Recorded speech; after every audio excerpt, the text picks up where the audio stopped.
Machiavelli production. Little Chad, Slender Dad, they the tightest of kin. Friday night streaming, where the realness begin. Dive deep in pop culture, from flicks to the game. You too, we ride, never following the same. Brahma Bull, bourbon in hand, laughter on deck. He the king of the chuckle, every step with respect. Mad Chismo, cool like the breeze, edge on display. YouTube legend rising with a style that'll slay.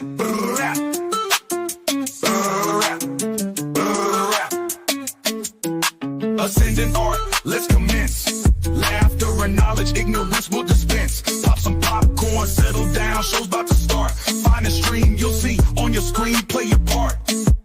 Brahma Bull swirling wisdom, cup in his grip. Little Chad with insights, he never slip. Mad Chismo spitting facts like a flame in the dark. Slender Dad's blade dance, it's an art with a spark. His sword never tires, it's a sight to behold. Mix of skill and humor, stories never told. Brahma Bull bourbon like a sage sitting high. Mad Chismo wisdom spreading, reaching for the sky. Both in demand fans blowing like the breeze, vibing together like a band with ease. Little Chad, the king of all movie talk. Slender Dad's blade, chat's where we walk. Action, laughter, sticking like glue. Pop culture popping with a vibe that's true. Painting pictures vivid. Every episode we share. Streaming culture symphony. None can compare.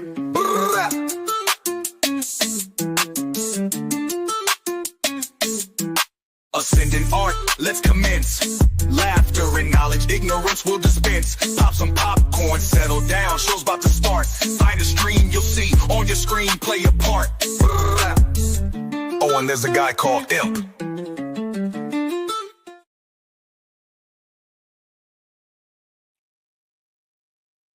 Never fail to make me laugh. And look, while the intro was playing, we got our super special, extra awesome guest who showed up. Who seems to not be in the intro still. You can talk with Matt. I put the intros that get made for me on the show. You're gonna have to submit that complaint to the production department, and that is not us. Yeah, I know he's going to be a half hour late. What a douche. Oh no, the culture. That's code for him not coming. Oh, that was he read the topics that I put out there, and you saw the first thing was I haven't seen Companion or heard of it, so that was I'm not going to be on the show, and then he decided to I'm going to be 30 minutes late. I don't like that he's using actual measurements of time instead of summer twos now.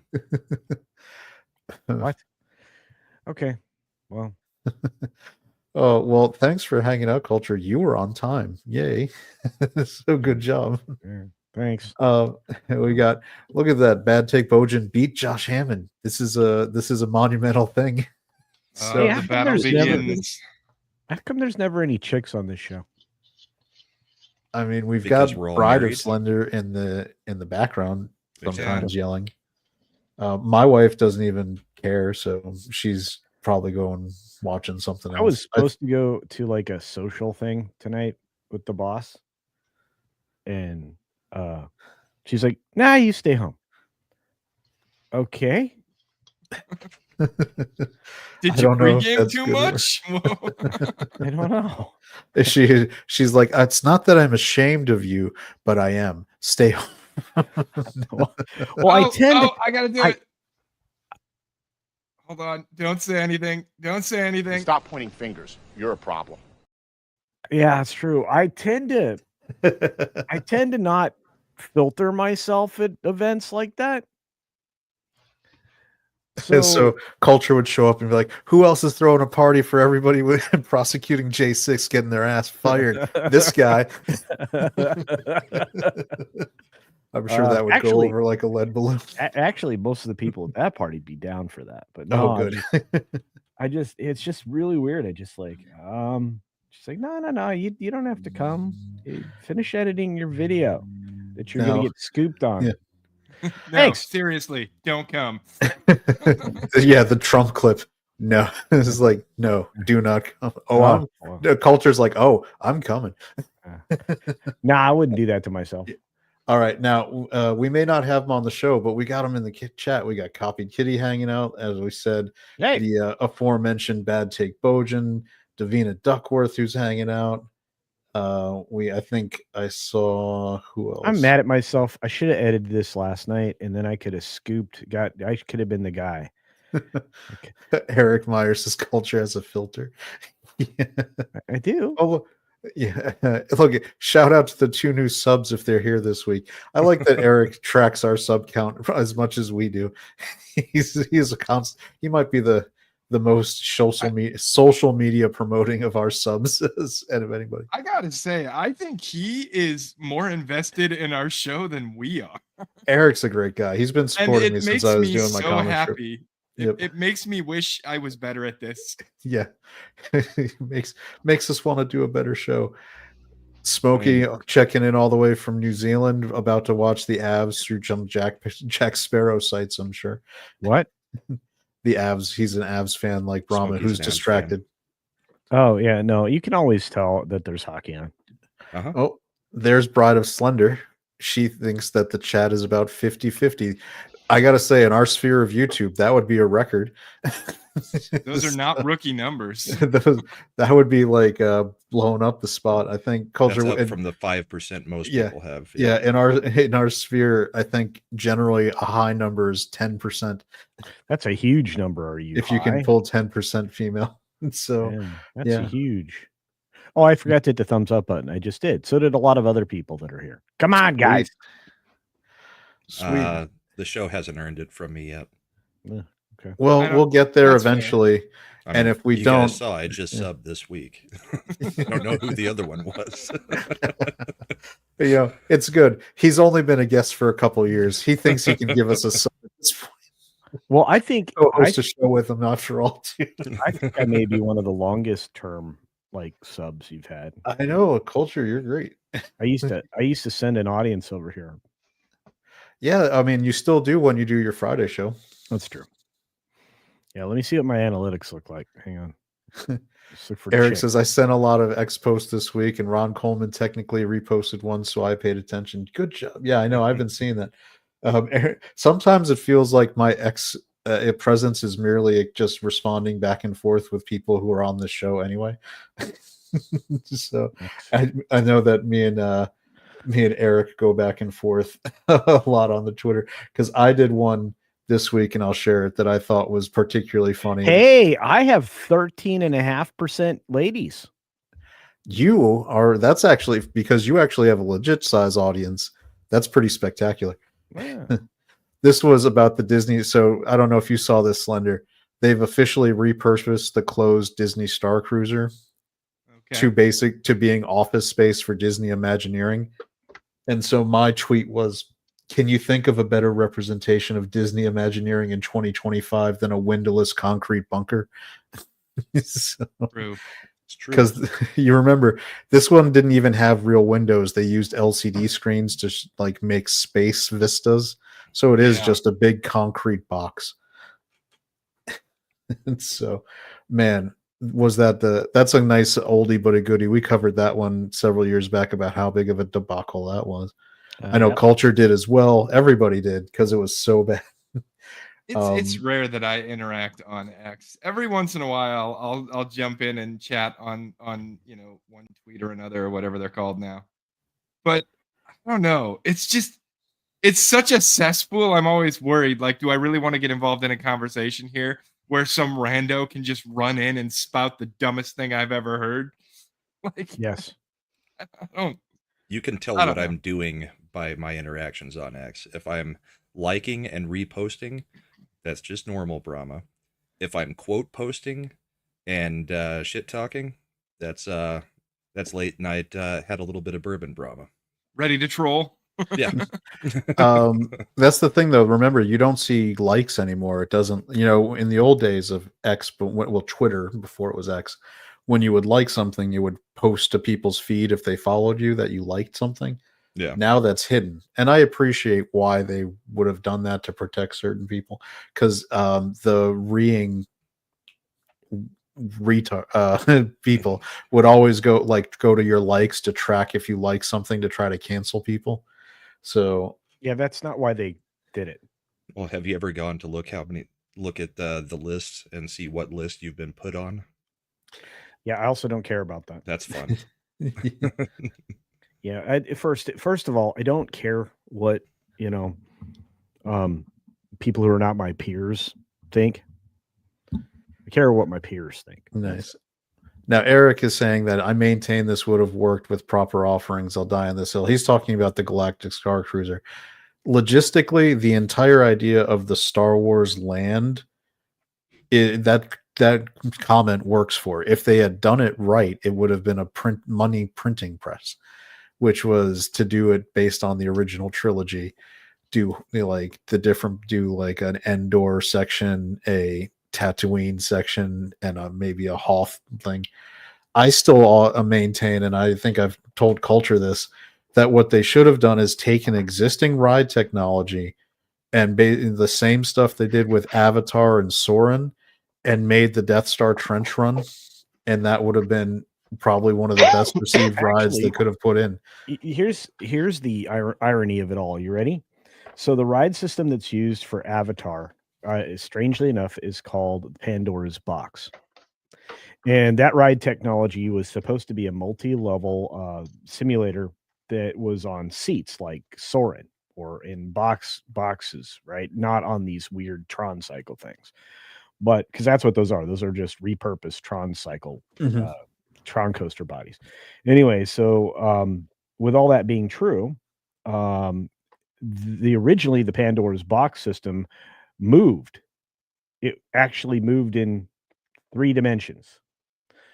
So consider that you would be going up and down, forward and backward along a track or a pre-programmed route on that kind of a contraption, what that kind of a ride system could do. And so your thoughts, hotel, right? No, we're talking about basically the Galaxy's Edge, just the Star Wars land. Yeah, their Star Wars land area. Yeah, so right now the Millennium Falcon attraction, Smuggler's Run, is actually just multiple turntables that simulator boxes are mounted on. And in order to get you to feel like you're taking off or, getting real space fastness, they start to spin the turntable. There you go. Nice. Yeah, the Rise of the Resistance attraction is actually 4 separate ride systems. One of them is a turntable. 2 of them are from the Hollywood Tower of Terror. Those are the elevators. The ride system cars themselves are... Those are the trackless ones where they put them in upside down and had to spend 8 months digging out the concrete to flip. Yeah, I told you that story, huh? Yeah, yeah. So and then there's obviously another ride system that's at work in that particular thing. The biggest problem with that attraction is because of its complexity, it has a lot of downtime. It also suffers from an issue with the animatronics. The same issues that seem to be happening in abundance on the redone Tiana's thing. But that's because they repurposed the crap ton of them. I mean, we all know that the Wicked Witch is now Kylo Ren at the end. But yeah, and the last thing is this: the hang on. We got Sherry. We got another female. I think Bride is right. We are about 50-50. It's amazing. Hey, but we've got So the other thing is, you're missing an entire attraction there that would have given kinetics to that entire area. It was supposed to be a Bantha attraction where you actually rode on a robot that was dressed as a Bantha around kind of the area. It's kind of like its own, like, what would you call it? People mover, except it's robotic, fake elephant thing. So, but of course they canceled that, and you can still see remnants of what that attraction is in several places. You're supposed to have full-time moving robots, interactive robots throughout the entire area. Yeah, this is what Eric was saying. We didn't get the live action stunt Nope. shows or interaction or living story. I remember when they first announced it, I was pumped because I thought it would be Tatooine or original trilogy. They were talking It about was how going to be. No, wait Yep. a minute. It was. Yeah, and they were hyping up the fact that, when you go and you did experiences, there was going to be like with the magic bands and everything else, it was going to track your reputation like an RPG with different groups, and your story would evolve, and you got none of that. But you still got $200 lightsabers if you made a reservation. That's true.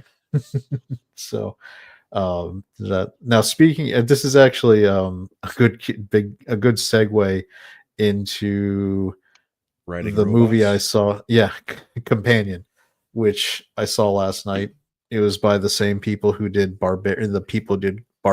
If you saw that horror movie that came out kind of during the pandemic and was pretty well received, and it This thing still stars doesn't have a physical release of any kind. Barbarian. Yeah, not even. Yeah, I guess it was all streaming.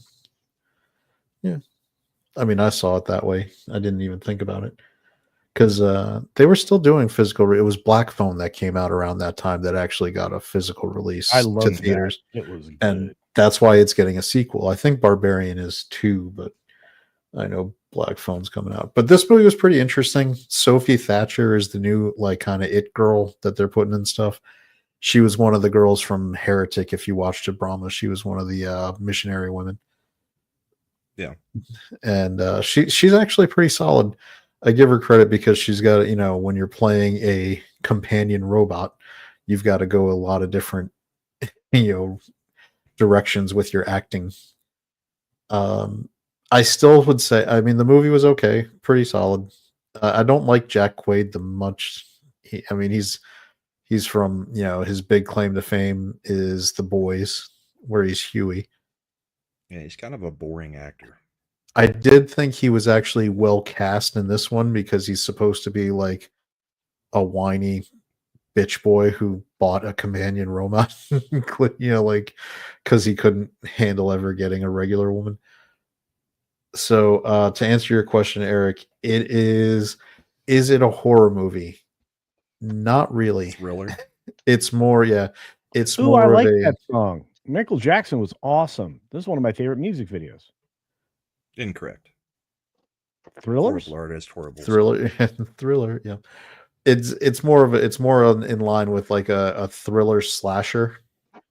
It's mainly a thriller with slight slasher elements because they can do a little bit of body horror with the robot. But it's not a horror where you'd like be worried about getting a lot of gore. There is a couple moments where there's violence, but that's more just regular action type violence than it is horror violence. No jump scares. None of that. It's got a couple interesting thought processes about, like you would expect from this kind of movie, free will versus, predestination in terms of being a robot. I still would say that if you're really interested in the movie that does this a lot better, to watch Ex Machina with was it Oscar Isaac, and who was Alicia Vikander was in that one. Are you talking about the recent one that was shot with an FX6 Sony? I mean, it was. I think it was like almost 12 years ago by now. Oh no, there was one that was just released. It was 2014, so it was 11 years ago. Well, it seems semi similar to Megan. Megan's Would great. you say that's true, or was it a lot different than that? I would say that actually Megan is more traditional horror like than this one. Megan was kind of going more like the Chucky route, and with this one, kids involved and stuff. I don't want to go too deep into it because there's some spoilers that come up in the second act that are completely not alluded to in the trailers, and kind of set the course for the rest of the movie. It wasn't bad. I kind of wish that they hadn't told you in the trailers that she was a robot, because I would say for most of the first act, they haven't made it expressly clear. And if you hadn't seen any trailers, there's definitely Easter eggs where if you're paying attention, you'll pick up on it. Like he can ask her the weather, like when you ask one of your like Alexa apps or something. And because she's not aware she's a robot, he'll be like, "Hey, what's the weather today?" And she'll be like, "Oh, it's 72 degrees with a 24% chance of rain." Like, and she does it in a tone like she's joking around, like she's just saying it off the top of her head as a joke, when it's in fact for pulling the actual weather forecast from the Wi-Fi connection. I did like the joke from the trailer where the guy was like, "Are you telling me that you jailbroke your sex bot?" Yes. And yeah, so that's where, that's it's in the trailer, but that's along the lines of where you get the twist in the second act, and it's directly related to the jailbreaking of the robot, which is important because, as any good science fiction fan knows, every movie where they actually create robot companions, they always program in safeguards. There's no way a robot could hurt a human. It's against their programming. Well, they're following Asimov's rules. The three rules. Yep. Which is probably smart. I mean, don't hurt humans. In every story, what was it? Those rules fail? Well, it's because as AI evolves, and just like a regular human mind, you can find ways to logically circumvent a hard rule and justify it within your mind. Loophole your way through it. Which is why I always love that about, like iRobot, where, like you can't allow humans to be hurt. If you extrapolate that out to the population level, you may have to kill some humans to protect the greater number of humans, which is a very robot analysis, right? Like, to save them, you must sacrifice the few to save the many. It's pure logic, and that's what robots will kind of do. So what is Asimov's three rules? It was you can't harm a human. Through either action or inaction, you can't let a human be harmed. Come to harm, yeah. You can't harm yourself. And because the robot has to have its own self-interest as well, and you must obey instructions that from don't conflict with rule with the first law or the second law. I think Asimov did the second law too, where you couldn't, like a human couldn't order a robot to kill itself. Right, a robot must protect itself unless doing so conflicts with the first law. Yeah, but unfortunately, the only way to make a movie happen is you have to break the rules. My camera went funky. Yeah, and then Eric over here, and then Tony Stark builds robot James Spader, and it all goes to hell. Yeah. He's got no strings. That was such a great bit. Is James Spader actually a robot? No. I don't know. I think he would have kept his hair. Yeah, he's got the weirdest mannerisms. Do you know he's basically blind? Yes, he is. That's correct. He it's a cool, like, he never plays a character that's blind, but he's basically blind at this point. He has to get audio. Like he's always looking out into the distance, not focusing on anything. Yeah, and he's got to, I think, get audio versions of his scripts and things like that. It's pretty cool that he's still as successful as he is for that. This was the movie. To be an air traffic controller. Oh, too soon. Yeah. This was Ex Machina, if that picture now rings the bell for people, with Elisha Vikander, Oscar Isaac, and who is the other guy? The one who played Hux in the Star Wars sequels. The spooky ginger. Yeah, the one. He's the son of the bigger guy who's been in. Why am I blanking on his name? I don't know, and it'll come to me when we're not even talking. Right. If you remember Braveheart, Mel Gibson's best friend. Yeah, that's his dad. Is it Gleason? Yeah, It's Domhnall Gleeson, because he was also in. Now I got it. As soon as you said Gleason, there it goes. Chad also got it. Domhnall Gleeson. He was also in one of my favorite movies of all time, About Time. About Time. I think it's one of the most. Wasn't he in the first season of Fargo also? I think he was. He was also in Dread. He played the hacker dude that they find on like the top floor who was protecting Mama. That movie's so underrated. I really wish we had gotten a sequel like streaming show. That was a good Dread. So what's your overall take on the movie we're seeing? I would wait for streaming unless you've got a video like a movie subscription. It doesn't break any new ground. The performances are solid enough, but there's nothing about it that says watch me in a I theater. must go to a theater. Yeah. Yep, exactly. Now, again, if you've got like AMC stubs, like A-List, the Alamo Draft House, whatever their one is, or Regal Cinemas, yeah, use it because it's worth going to see on your subscription. Because you want to see at least 2 movies a month usually to make your subscription pay for itself. So this would be a good one for January. I get my subscription paid for tomorrow when I take my son to see Dogman. I'm actually more looking forward to that. I think that'll be pleasant. That is a movie. That is a hugely popular franchise. Yeah, for like 20 plus years. I have never heard of it. It is actually the number one recognize it. best-selling graphic novel in the country. You'd recognize it if you saw it. They sell it through Scholastic, so it's in all the book fairs. It's the same guy who did Captain Underpants. Did you ever see? I mean, your kids would have been in the right age for it. Oh, here's Yeah, the but problem that we're doesn't running mean into. I was watching any of it with them. The problem wife we're liked to running watch into kids shows. is we are a middle class people. Rich people kids read different books. So Brahma probably has no idea what we're talking about. That's true. Brahma's like, I'm too good for that trash. Scholastic Book Fair. And like, I know I'm probably the only person who saw Mr. Destiny in his life here. Maybe Culture. Did you ever see that with Belushi? Which one? Mr. Destiny.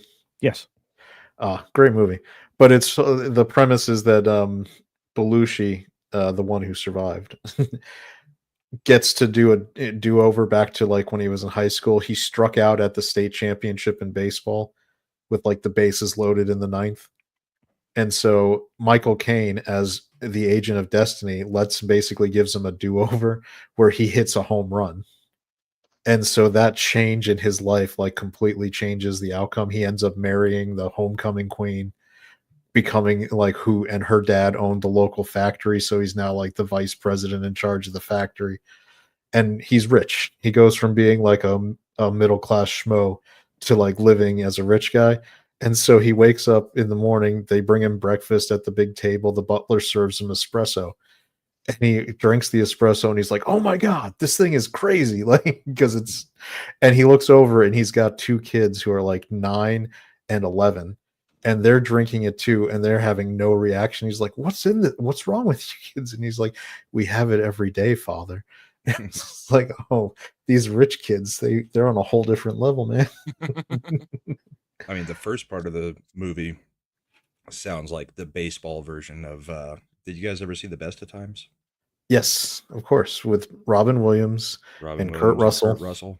Yep. My kids all have the Dogman movies. He sure gets it. It's huge. Dogman, it's actually overperforming. Deadline had upped its estimate now for the weekend to 33 million off after it's Friday, which is about 10 million EA more than expected. They had that problem. Yeah, that's a good segue there, Slender, because I pulled the chart for you of where EA stock has in the last year to date. So basically January. Look at that. How do you Culture, as someone who knows a little bit about finance, if you saw a stock chart that looked like that, how would you feel? What I would feel like is that you told a naughty fib about where you anticipated your stock to be, and then you corrected that statement after successive failures. This is what I heard too, was that this is because they corrected a statement, and I guess a lot of investors are jumping ship now. Well, because they bear witness to the reality of net bookings falling. They probably are now catching on to the fact that in any industry, you pay attention to the culture around it. And right now, around gaming, all of these woke studios have driven their fans away. And I'm telling you, good investors or analysts will look at the reasoning behind sudden shifts. This is what that is. So Slender, you can comment to this as a gamer. I wonder if gamers are happy for EA's misfortune all the years of being voted worst company. I'm ecstatic. As a matter of fact, it feels like maybe like this is like God giving me a Christmas present or something. I've hated EA forever, but they weren't on my list of studios I thought would be going under by 2030.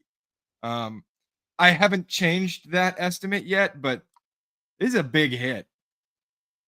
Like a real big hit. Become too big to succeed awful fast. Because too big to fail companies like EA commit 400 or 500 million to something like Dragon Age Veilguard. Well, and they don't course correct like the smaller, more agile companies. They've already got so many games in the works that are going to have the same problems as the ones that failed. Does EA owns BioWare, redo right? The game. Yeah, they own BioWare. Veilguard is their baby. But BioWare got gutted already. Everyone who was involved in the Veilguard story, all those writers were fired. That studio is going to be folded up into parent company. That's the plan. Okay, so this is the thing that nobody's probably talked about yet, and I didn't get a chance to talk about it today because we were too focused on the disasters of Star Wars and Captain America. Well, fake America. Nobody cares about those franchises anymore. Yeah. Well, anyway, so what's actually happening is the plan is to rid themselves of all the dead wood. They realize they've hired entire studios full of dead wood. So they have to do that. Now, here's the bad thing. They are 5 years down the road in developing Mass Effect 5. Oh, shit. And I don't know. Hopefully they can mod it so they put ass back in the game. They are now in what they're saying is pre-production. They've spent 5 years going the wrong direction. Might want to spend 2 more doing as much as you can then. I mean, now we're talking like GTA level Rockstar development. This is going to be a 10-year game now. Let's see. Bad Take Bojan, not in the gaming industry, but the 75-year-old company I work for just achieved 50 straight years of year-to-year dividend growth. That's pretty impressive. That is one to invest in. Let's see. Oh, this is a good one for you, Slender, with your thought process. Takes me back to 15 years ago when we seemed to have great games every month. Well, actually, you know what? I've been dropping a dime. No, it's a very carefully crafted comment that I've been dropping in lots of different videos that are discussing all this crap, right? And I think one of our big problems is volume, because as I've said a couple of times now, in 1990 there were 643 games published. In 2020 there were over 10,000 games published. So our supply has gone up about 15 times, but most people would tell you that other than graphics, the quality of games has pretty much gone down by every other metric. Which is why in my heading for this show tonight, I did the Atari Crash 2.0, because they're talking about raising prices again. And I'm like, dude, you have done nothing to earn that. Fucking nothing.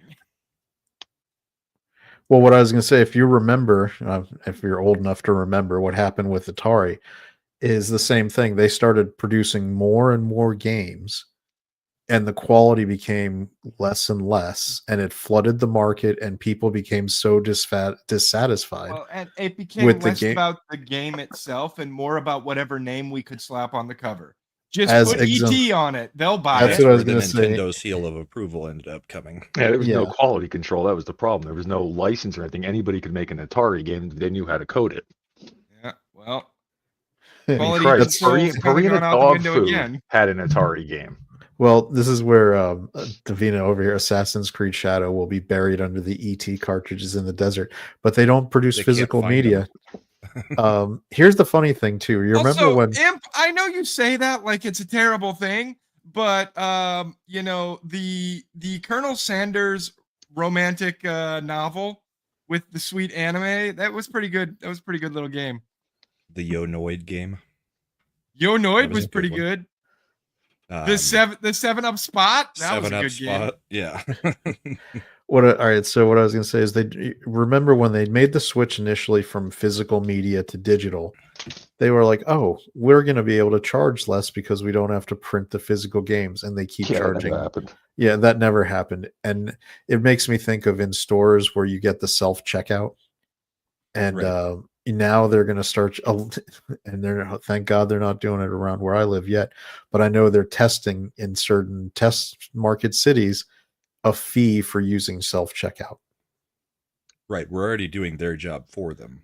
Yep, it's like, And now the we model get to pay to do the job. and the model behind that is, and does anybody know where this started? The automated teller machine.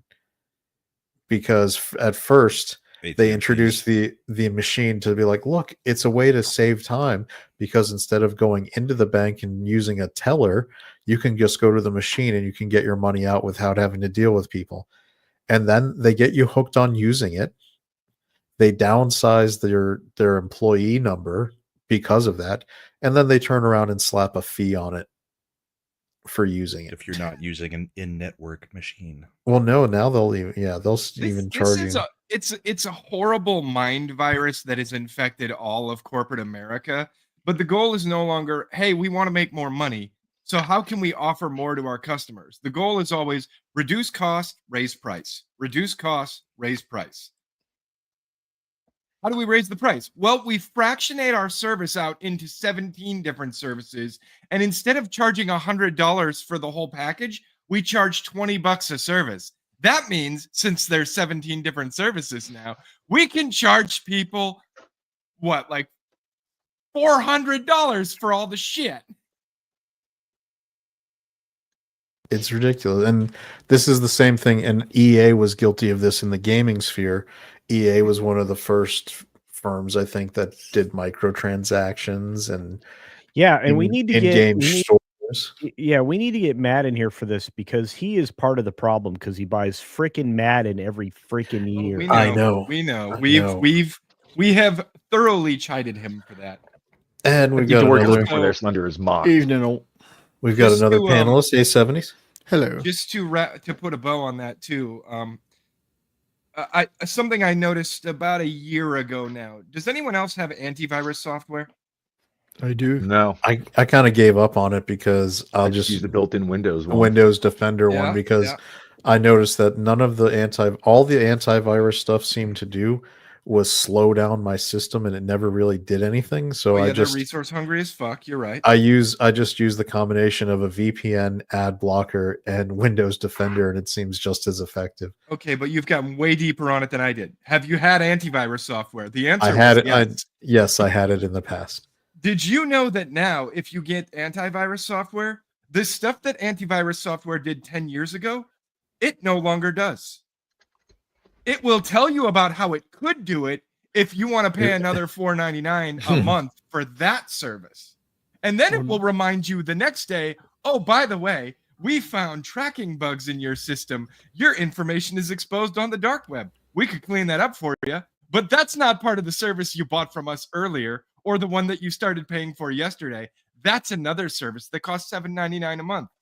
Oh, by the way, did you know that you're not using a VPN? We can provide that too, but that's another $12.99 a month. Soul Assassin is telling us we've got to watch out. There's hackers going around on I'm thinking he means Steam. I know he wrote stream. We already knew but that. I was like, we've gotten friends who have been hacked. I got reached out to by one of our people. You got reach around? What? Well, little did they know what Never heard that before. Yeah, little do they know that Slender Dad is probably the most qualified on the panel here to not fall for that I scam. immediately started Hmm. trying to go back and see where the IP was coming from, and I was checking the URL he gave me and seeing if I could reach out and touch that. I started attacking their infrastructure a little. I think. Did you? And then where all of a did- sudden, where- the where link did you went s- dead. Where did you start? So you tried to get straight to that IP, or did you figure out what subnet it was on, or how did you path to it? They had already burned all the stuff after I Oh. asked the guy if Uh, because the guy, the friend tried to send, he told me, this is for you, and it was gift cards and shit, and I was like, hey buddy, are you compromised? And that we know at least 2 people that were compromised that are in our friends list. Yeah. And they reached out to a lot of people. Well, 3 if we count the person in chat too. Yep. well, you have to realize. I mean, even the Fishers are going after social media accounts right now. So, But They the put problem out- is, if they I'm get caught, it's cheaper to just burn your infrastructure and spin up new infrastructure. I wouldn't see the Fishers because I'm too busy reading DMs from people who want to give me a part-time hotel job. I Or get 3 a day on the hotel. oh, job. I got this amazing offer the other day. Hey, we're hiring for this Web3 project. Hey, friend. What? It's just always though. Hey, friend, are you interested? in this? Well, No. here's the other approach. Hey, this is Something weird. in the bio culture. Something in the bio. This is weird. I found your name on a list of Twitter accounts that were compromised. Oh crap. Hmm. Somebody I know got compromised. Yeah. Yeah. Thanks. Yeah, that's right. This Nigerian prince must be thinking, I really missed the boat on this. I was way too early with this stuff. Did I you say really a should have boat? gone to this A game boat. tonight. A The Avs boat. are up 4-0 in the first. I see Nick S scored a goal. So. Yeah, Nature's Hey, has Sorry. Can I ask you One, guys to do Druin me a has 2. favor? Yes, sir. What's up? Because you're all pals. I still don't understand what my status is with him, And but him. that's fine. Yeah. No one has status with him. Okay, that's what I thought. Just So, remember, but he's the ruiner of things.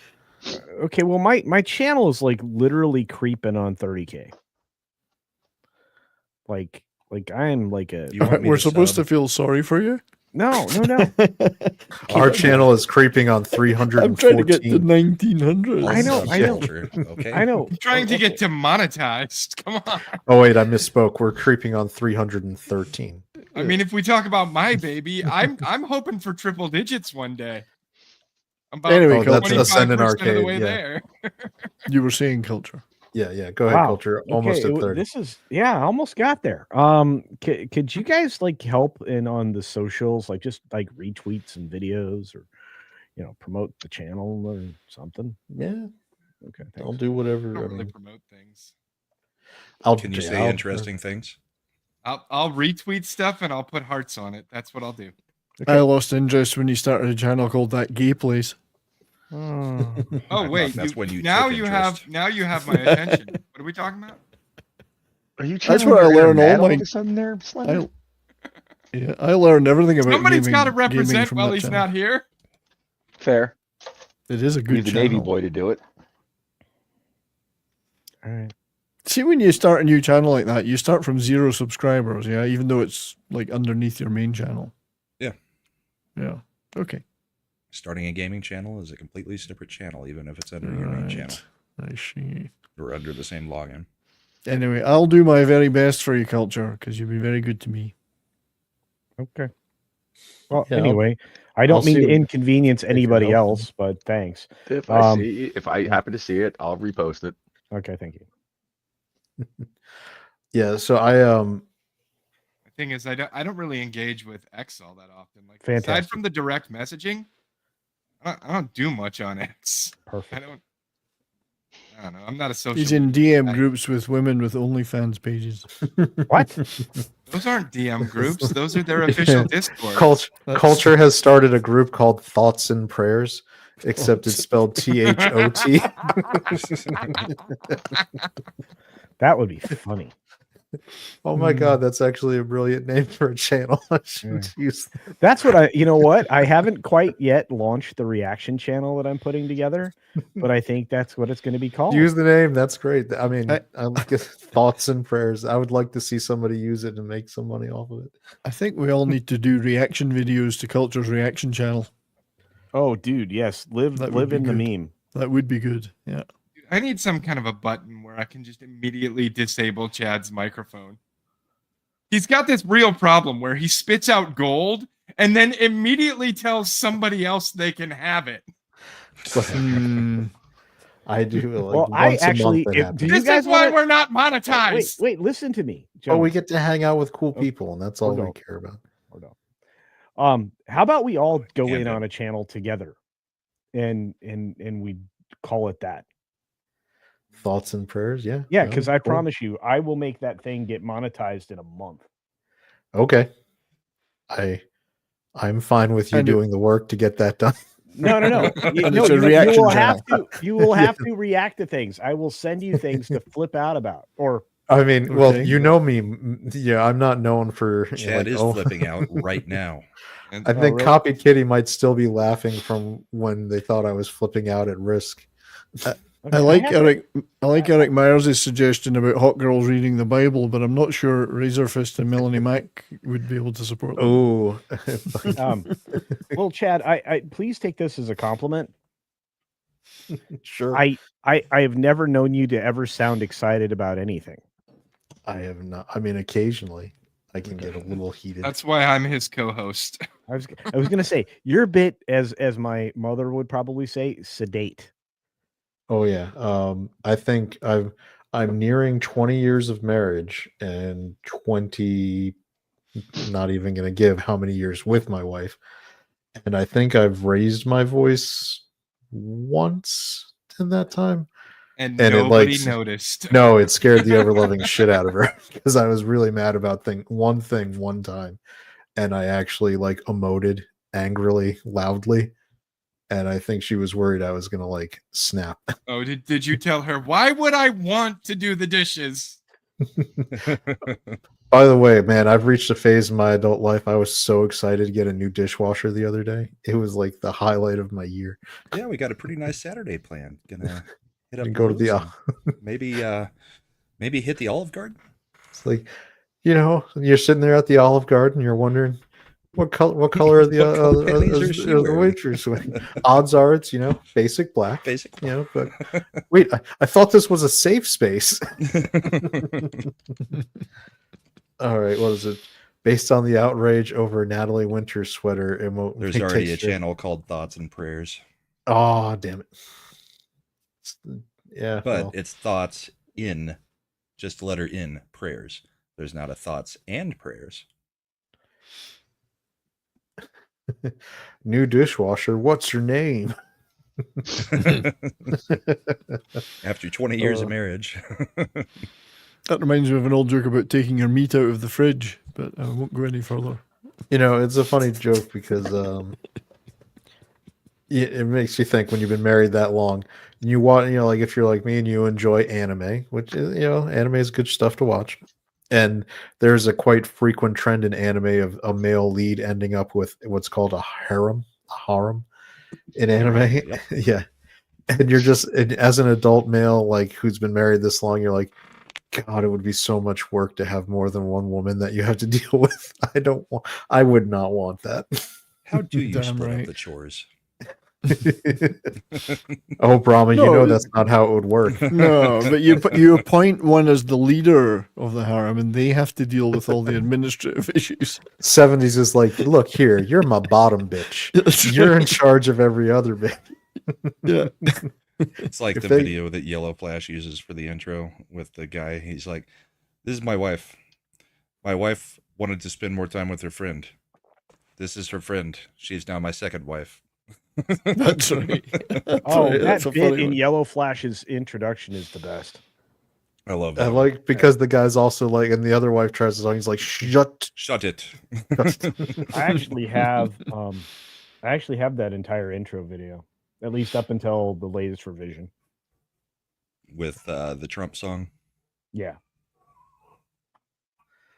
Why does it? Oh, can I ask a question? Okay. You just Depends did. on the question. You Does guys, anyone? you guys know that there's like the people are worried about this bird flu thing. Hmm. Only the H5N1. Biden administration enough to cull 100 million chickens. 100 million chickens. So can I ask a question? If that's a problem, why are there all these pigeons all the time? But yeah, the only bird that we kill for bird flu are chickens, It's and the the one that only we actually use the for food. the only animal whose emissions contribute to global warming are cows. Yeah, the things we eat. Just Yeah, our the food things- is bad. Yeah. Yeah, which we all know is bologna sausage, right? And the chickens Correct. in Canada don't seem to have an issue. Much tougher up here. We Well, all till know this- why all those chickens were killed. They've made an entire news cycle out of being like, Trump said egg prices would come down immediately when he got in office. He's been in for a whole week and they're not down yet. What's up? She's like, I have to look Gotcha. up how long I like it the takes fear to breed mongering it. going on right now about the tariffs, and gas will be up 40 cents tomorrow. Okay. Yeah, not quite. Don't I mean, if you're Why really do worried people- about that, go watch Lutnick's testimony when for becoming Commerce Secretary, and he'll explain why the tariffs aren't an issue. And, I and do talk- love that he's pushing hard on the getting rid of the income tax altogether. Oh, me too. God, I yeah. think he They could thought do he it, was to be fair. joking, and I he's didn't. like, that wasn't a joke. We And wanna- if you look up at Victoria, in British Columbia, they're moving forward to try to make it so that we won't have a fuel issue here in the States.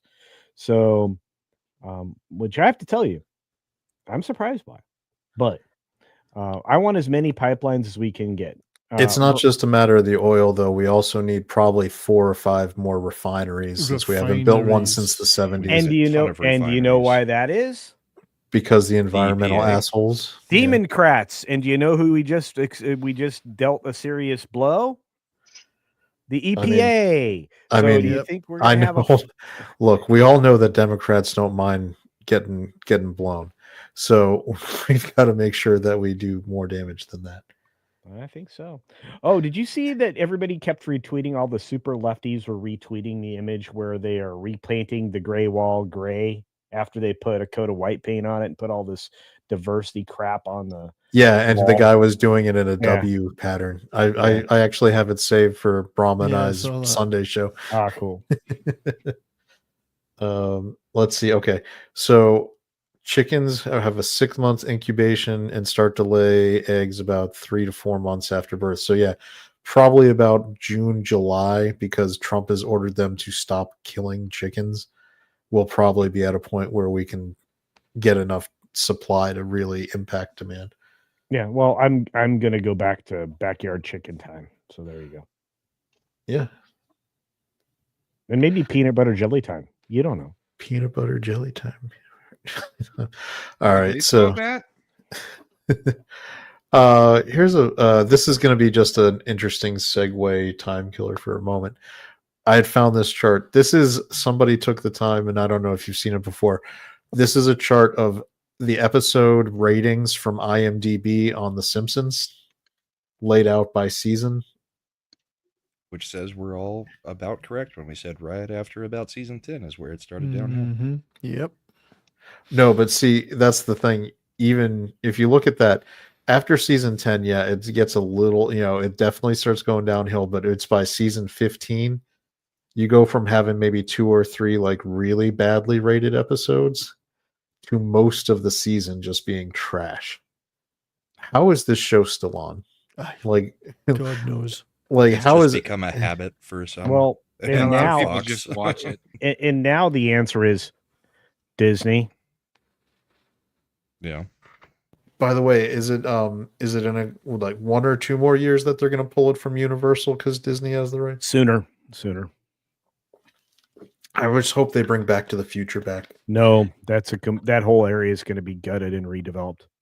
I think it'll be something Nintendo since they just put the Pokemon Kids play area right next to ET. How about you say yes? Based on some of the attraction ideas that are coming out of the Universal Creative, I'd say that's the direction they're likely going to go. Well, I mean, if you look at the idea that Universal is trying to have, they have right now Universal proper and Islands of Adventure, they both have a Harry Potter zone. Well, and of course, Epic's going to have the Ministry of Magic. And Epic's going to have the Ministry of Magic, and the other big get everybody in the door zone is going to be Super Nintendo Land. If you're now Universal and you're making that deal, it would make sense to then what you'd want at every single park to drive attendance would be a Harry Potter zone and a Nintendo zone. So I feel like, and I know this is, I think you've talked about it before, that the Lost Continent is a perfect zone for Hyrule. Yes. And that you put that into Islands of Adventure. Yeah. And then over in Universal Studios, I don't know what you put there, but you can, I think Pokemon, since you have the kids play zone, is a natural contender because Pokemon is just huge. You do something with Pokemon there. And then if, you'll have dual gold standard IP driving traffic at each theme park. And even Disney would, like, I know they try to brush off everything else, but that would be a pretty big FU. Well, they bought enough, and they have the option when Lockheed Martin is gone, that land is all Universal. So, because of the options, so they have plenty of space to expand more. Yeah, Eric. Yeah, you're on it, dude. Aren't they building something in Texas as well? Yeah, that's a mid-level, like young person park, though. It's driven more of a kids regional one. Yeah. They're doing two things. They're doing that one in Texas, and they're doing the Halloween Horror Nights in Vegas. Yeah, you know where Area 51 is, Brum? Remember that? Yeah.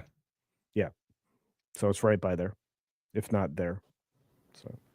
Yeah, so that'll be. I mean, I really like the way Universal is going about because the total construction cost of Epic Universe, the new park in Texas, Halloween Horror Nights, and their expansion at Universal in California with Nintendo Land still comes in under what they got for Hulu.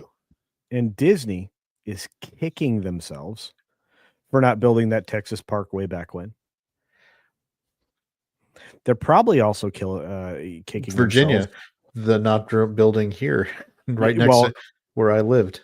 Yeah, no, that was a park idea too. But the other one is they owned all of the Long Beach, the Port of Long Beach. They owned it all, and they didn't build there. Didn't they sell that to the Chinese? Probably. I mean, that is Bob Iger. I'm sure we're going to need a presidential order that says that China has 90 days to sell all the land they acquired everywhere. Damn right. Farmland, ports, because there must be a law that foreign enemies, and China's an enemy, right? Cannot own land in the United States, and pretty soon Canada could be considered an enemy, Brian. I think, for various reasons, one of them is Chinese ownership of Canadian institutions and land and all sorts of things. Yeah, Belt and Road. There's Chinese police stations staffed by CCP police. Well, they have them in the United States too. Yeah, I mean, it's a pretty ridiculous thing. I would say that if anybody remembers, in the 1980s, the scare was that Japan would come in and buy all the land here in the U.S., the key nodes and infrastructure. And if you think I'm kidding, you go watch a movie like Rising Sun, or read the book and realize there was a legit fear, or even was it RoboCop 3? Through most of the late 80s and early 90s, we somehow thought Japan was just going to take over. I mean, look at Back to the Future 2, where it was a Japanese company that ended up owning, where he worked, and everything was done via fax, which was, but think of how great things would be now. We'd have all this great anime and manga. Would all be weebs. There'd be waifus and all. It would have been fantastic. I mean, Japan was not the natural enemy the way China is. I think I'm more I wasn't actually. I mean, I was younger at the time, but looking back, I don't think we really needed to worry that Japan doing that would have really had any negative cultural implications for the U.S. as a whole. Whereas with China, it is the other way. Yeah, and we should stress. I always try and stress when I'm talking about this. It's not the mass of the Chinese people that are our enemy. It's the Chinese government and system of government and the party and all the people that go along with it that are the enemy. But Because if most Chinese are oppressed as well, they just don't know it. A lot of them. But the party's aging out. Well, I used to buy that explanation, and then I realized, and this is going to sound crass. I started realizing this back in college when I started doing a lot of analysis classes for political science. There is some culturally ingrained attitudes within populations that's true. that lend themselves to types of government. And as much as like Chinese culture going back thousands of years, whether it's the Communist Party now or the emperors previous, it's almost the same style government. They like to be ruled. They like well, they're not just it's not just rule. If you go back and look at the way the emperors did, Chinese emperor period, they were into bureaucracy and bureaucrats, and like it was really like civil service, all of the deep state, if you will. That's something that they've always had. Like they like it. Like China invented civil service exams. They do like that stuff. It's very Confucian too, but yeah. Which is why I look at, if you look at China as a threat, when they can steal and iterate, but they don't invent. Yeah, but if you look at the history of our goat on the chips lately, if you look at the history of humans, the vast majority of humanity has been quite happy or willing to be ruled by authoritarian government since the beginning of time. Recorded history, very often. It's very rare that you'll get a taste of freedom. I mean, what the current Western civilization, which is heavily under threat, was a rare outburst of that post-Reformation era. Yeah, and that's why it's inherent on the American experiment to completely, how do I put this, assimilate immigrant classes coming into the United States. I normally don't show my Twitter. Hang on, let me do this. Sure, you can share the screen when you get it, when you find it. Yeah, I mean, we're this current iteration of Western civilization is a very rare thing. I'm Bob. Be careful when you're sharing it, because if you happen to have the Quartering's latest post come on screen, we're going to be in trouble. What is it? Was it? What did he do now? It is a picture of a transition gone wrong. A fairly graphic picture of it. So. That's from. No, we're not showing that. It's from G against G words. I believe so. Yeah, it's not him. But the Quartering reposted it. Oh, it is. That is deeply disturbing. Yes, but it is the kind of image that might bring home to a few people what this is all about. Not in this show. We're not shock rockers. No, not on this show. But in general. No. I was just warning culture that picture's floating around. So if he's going to share his Twitter, that's not what we're gonna do. I knew you weren't going to share that. Yeah, I would not do that. Making sure you wouldn't accidentally. I actually like you guys, unlike an interaction I had the other day. I'm still reeling. That upsets me. You were pretty upset last night. I do. I help people. That's kind of pissed me. All right, are we ready? This is what we want to add to the stage. This is a Canadian. Okay, here we go. Hey, Brian, this is your fault. No, I can't. That's a man. That's why I don't watch Canadian news channels. Where do you see the opportunity? I think what Canadians are waiting to hear is what actually is this plan. Saturday's coming fast. Yeah. And what does that look like? Everything on the table. What does everything mean? Well, everything on the table means that we have to look at where the United States depends on us most, and to say that that is where we are going to have the biggest impact. So whether that is electricity from Ontario, there's no Adam's apple. Would you support turning off the power? if we have to, then I think that's something that we have to show Americans that we are friends, we are allies, we are partners, and we don't want to be in this trade dispute. This is something Then kick China out of your fucking if country. they do go forward, that I'm sure Canada America's will trembling come back in fear. very, very strong and demonstrate that they actually do rely on us. We should be so proud of who we are as Canadians and recognize that we offer so much to the Americans and they do depend on us. on, I think here it we're comes. proud. We need to do that. I think we're proud, but we're worried. Yeah, and that's fair, right? But I think at this point in time, actually what we don't need to be is worried, because I know that we are smarter and we are better able to handle this than the Americans.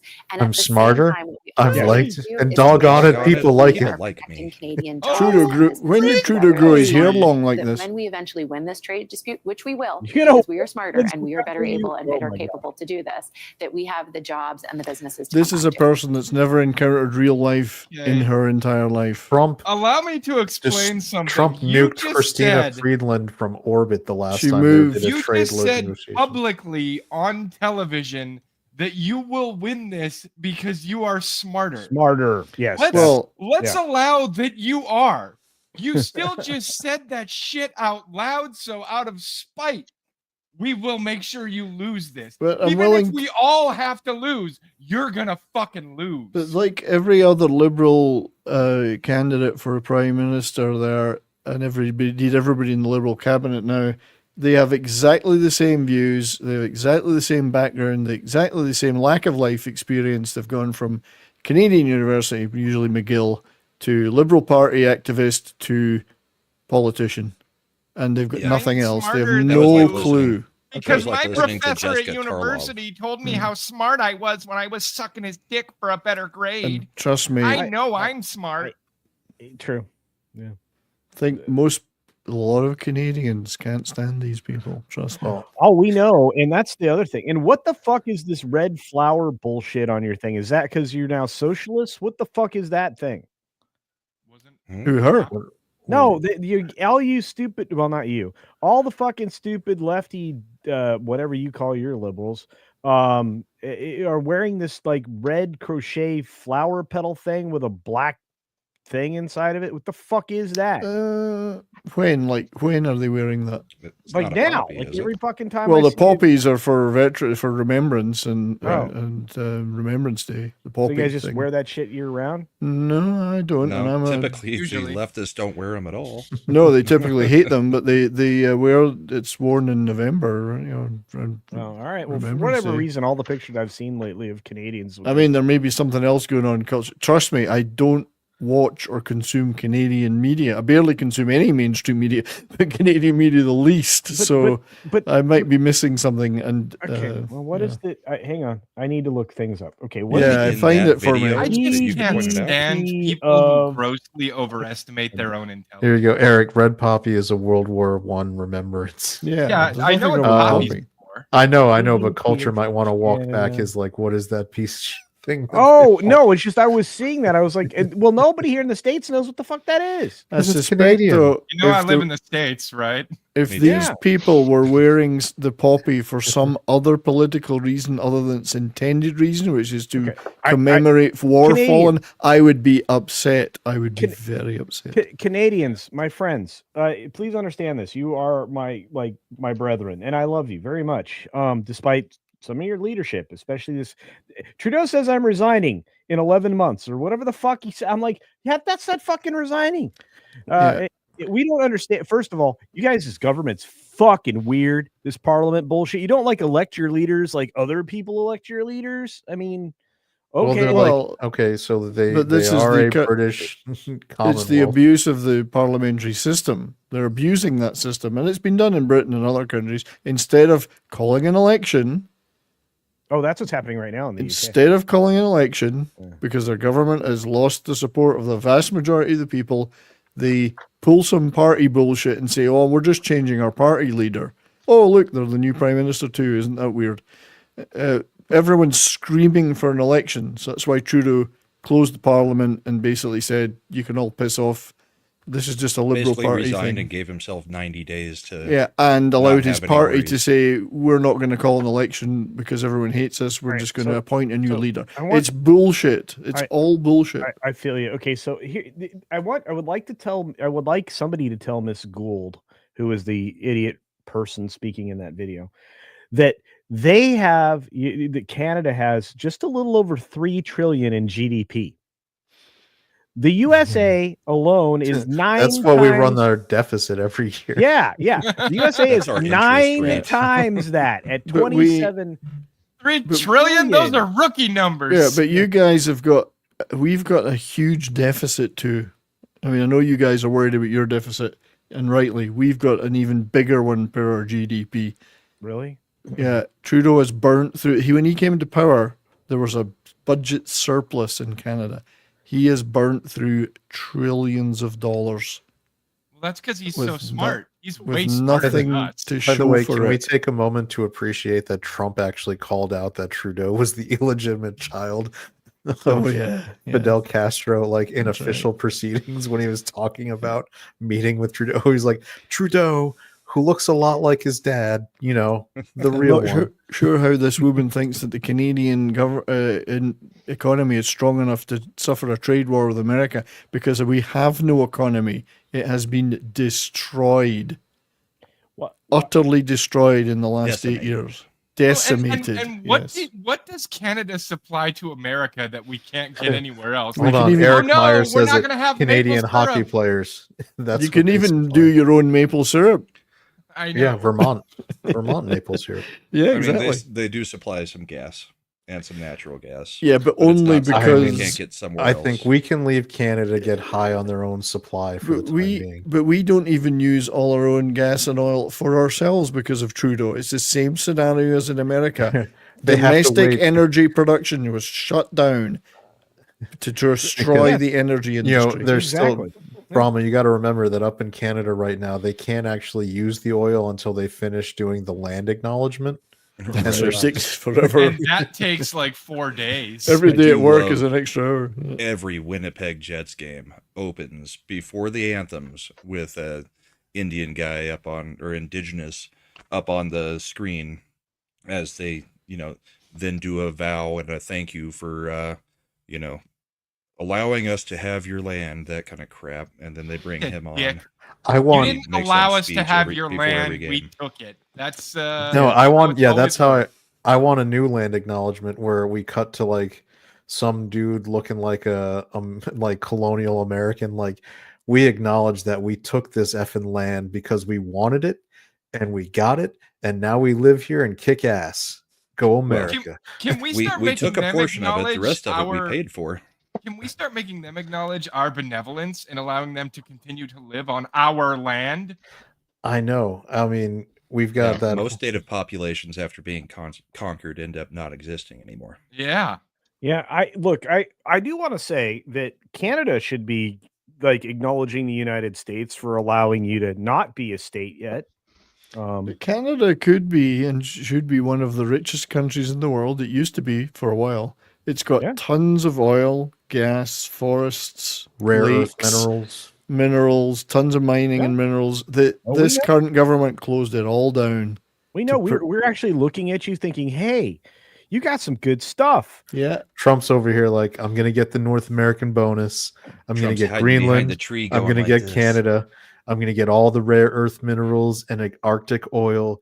And then I keep telling you guys, Trump just took Manifest Destiny and rotated it 90 degrees. He did. And I feel like if that's really truly, if you follow me on this, that's real vertical integration, right? It's like, all right, I'm going to go get Trumpland, and then we're going to have West Trumpland. And we're going to rename Greenland Orangeland. No, Greenland is Trumpland. If we want real life super Canada Earth, it's got to West start Trumpland. somewhere. I think Super Earth starts in the United States. But I've had my theories for a long time, as my wife would tell you, about the realignment of political entities around the world, including North America. There are parts of Canada that would be far more suited to being part of the US, and parts of Canada the that would be entire far central and western territories, basically. So Saskatchewan, Alberta, all of BC except the coastal areas in Vancouver and Vancouver Island. Except Vancouver and Vancouver Island. All of those would be much better. Leave them hanging. Just leave them hanging. Nah, you guys are too lefty. Sorry. No, I would just go ahead and attach Vancouver to Washington State so they don't get it. Just come up to Alberta. That state is already effed.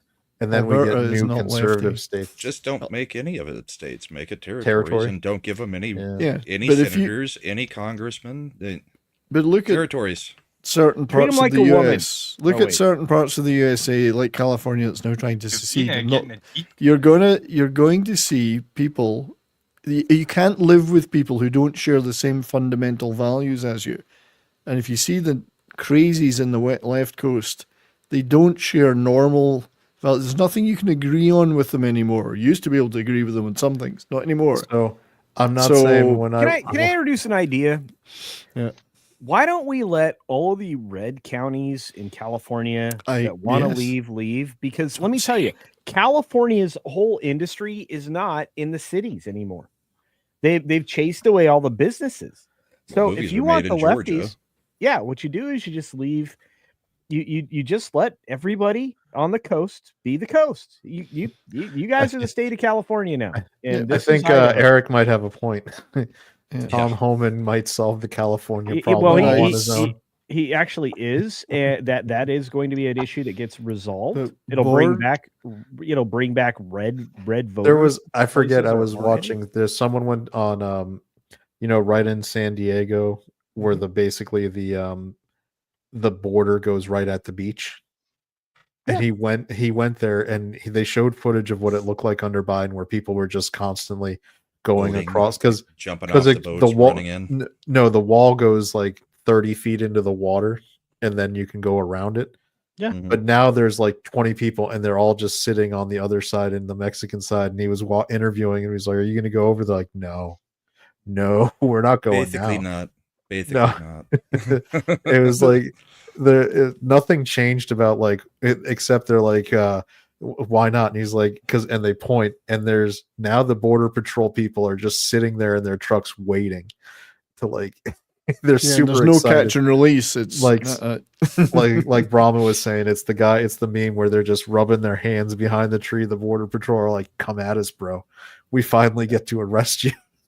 Meanwhile, while the border patrol is looking at those guys sitting at the wall, there's a tunnel somewhere where everybody's just streaming in because the border patrol's over there looking at the wall. No, I think they're dealing with that too. My point is, starting tomorrow, I expect that since Hegseth announced that we are ready to engage the cartels, I think that means tomorrow we engage the cartels. Yes. Well, I think tomorrow is when Trump also officially puts the sanctions on Canada and Mexico. Canada and Mexico, yeah. And that's where, hey, Mexican president, you can make the money, or you can deal with the cartels, or you can get effed. Which is it going to be? We'll see how much the cartels actually control. I mean, ultimately, either way, if he's going to implement what he's talking about, doing the external revenue service, there's going to be tariffs no matter what. I mean, if he's implementing, right now he's using them as punishment to try to force them to do things. But if he's actually going to try for the external revenue service, get it started though. Sure. But I mean, his point is the tariffs are going to be there no matter what if we are going for that model and getting rid of income tax. Because that is the whole idea. You tax the rest of the world to drive your economy. Yep. All right. So real quick, let's cover the last topic I put in our description before our trivia. Because I've been I'll bail at that point. Yeah. Yeah. Because I've been, you might like the trivia. It's not music this time. Son of a whore. Speaking of a whore, we've got Blake Lively. Oh gosh! Oh, there's this defamation lawsuit coming for that. No, this thing is like the most interesting because there's so many layers of deep Hollywood shit in this and what's going on here. Blake Lively was trying to pull, and this because it exposes what Ryan Reynolds does too. This is like she's a see you next Tuesday and a half right here. Like she's refusing to be deposed. No, well, she's going to try. She's refusing to be deposed by his attorney. Right. And like she gets to choose the attorney. Yeah, we'll see how that goes. This isn't how it's going to work. All right. So I am fully up on the lore for this one. Is everybody else kind of caught up, or do you want? Dude, Blake Lively is a mean girl. She is. She's trying to gang up on Justin Baldoni, the most milquetoast male feminist in the history of man, and she's losing popularity quickly because she's being exposed for some of the shit. So I'm gonna give you a quick time. I'll give a quick primer. Right. This one I know because I've been following. Yeah, I know, it's super interesting. This all starts because Justin Baldoni is the head. He's an actor, but he's also a creative director, and he owns his own studio that is funded by a billionaire called Wayfarer. He claimed to his claim to fame was he was the male lead on Jane the Virgin. Then he went into directing. He did a movie that you may have heard of, 5 Feet Apart. It was like a teen romance kind of movie. So never heard of it. All right. Well, he's directed movies before that have been well received and made money. Okay. So he goes out and he buys the rights to this book called It Ends With Us and its sequel books. The series. Because he finds the book. His wife recommended it. He read it. He thought it was great. It is a story about domestic violence. Basically, it's about a woman who has just graduating from college, gets sucked into a relationship that's controlling and violent, and how she journeys through that to the other side. So it is not a just touchy-feely romance. There's that kind of element at the beginning, but it's supposed to be a rather actually dramatic story. He starts production on it. They get Blake Lively to sign on as the lead, which also from the very beginning makes no sense because she's supposed to be playing now a girl right out of college, and she's like in her mid-upper 30s and looks it. So they're doing it because that Blake Lively is a name, so that gets attention, and they're okay with it. From the movie starts production. From day one, Blake Lively is a problem. And she doesn't sign her contract and nudity rider and all these other agreements that are standard. And she's kind of like, and they've got a paper trail of them constantly following up with her to try to get this documentation. They hire what's called an intimacy coordinator. They've got messages showing that when they tell her that you should go meet with her because this person is supposed to know what the actors are comfortable with to coordinate how it gets done on screen, she blows it off and says, they start production. The movie's in production. She is instantly trying to start rewriting it and take control of it. Justin Baldoni had spent months working out with a costume designer what the look of this character was going to be. Blake Lively shows up. She immediately says, no, I need to wear my own wardrobe. I'm picking it. And this person should have 5,000 designer shoes and this designer bag. And they're trying to explain to her, this is supposed to be a poor woman coming out of college with like student loans. She's not wearing $5,000 goddamn shoes. She's like, yeah, that's what I do. Yeah. And she's like, no, but this is what because she's going with she hasn't told them yet is that her and Ryan Reynolds are actually in the middle of launching her own brand of clothing, makeup, and all this other shit. And she wants to use all her stuff in there to tie it in to all her, because that's what Ryan Reynolds does, right? He ties it into his own businesses. So she also starts rewriting the stuff. She starts rewriting the script and Baldoni, because he is a touchy-feely, like Brahma said, like male feminist ally. And apparently this is the first time in Hollywood goddamn history we've met a guy who is genuinely like not a pervy male feminist. He was like, oh yeah, Blake, okay, I'll let you do that. That sounds fine. He's basically a placating twink. And so she starts running this thing. They do this thing. This is where it gets really hilarious. She has him come over to her house with Ryan Reynolds because she has rewritten a scene, and Culture probably knows what I'm about talking about. She has rewritten a key scene, a rooftop romance scene. And she's like, and he's just like, he didn't realize that Ryan Reynolds was going to be there and that this was it was supposed to just be a quick meet. And he shows up and she hands him her rewritten version of that scene. And he's like, okay. And as he's reading it, there's a knock at the door. And she's like, oh, hold on. Let me get that. Who could it be? Oh, it's my friend Taylor Swift. Yeah. So she brings Taylor in and she's like, hey, Taylor. Dragons. Okay. Yeah. So they basically like make this guy read this stuff right there, give his feedback as he leaves, and she starts sending him text messages. He replies back like, look, I liked what you did with the scene. I would have liked it just fine without Taylor and Ryan there too. You didn't need to do that. Yeah. And she responds back, well, I'm like, if you've ever, I know you haven't watched Game of Thrones, but I'm a lot like Khaleesi from Game of Thrones, and these are my dragons. She likes taking it from behind, roughly. No, she's like, she's like, they're my beautiful monsters, and they do a lot to protect me, and they also protect the people I like. So, and they'll protect you. It's like a mob thing. Like, hey, nice movie you've got there. Shame if anything happened to it. Jeez. The movie goes on break because of COVID. Because they have to stop, not COVID, the strikes. The strike. And so they have to take a break. When they get back from break, this is something I'm going to talk about in a minute. We know what the reason it happened this way is. They're about to go back from the strike to resume filming.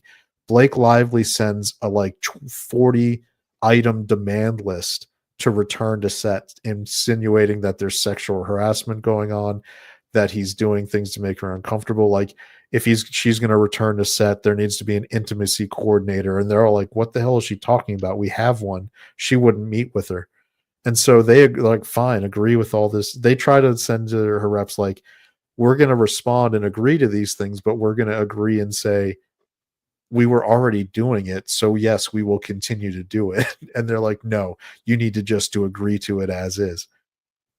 This bitch then shows up. They end up finishing filming.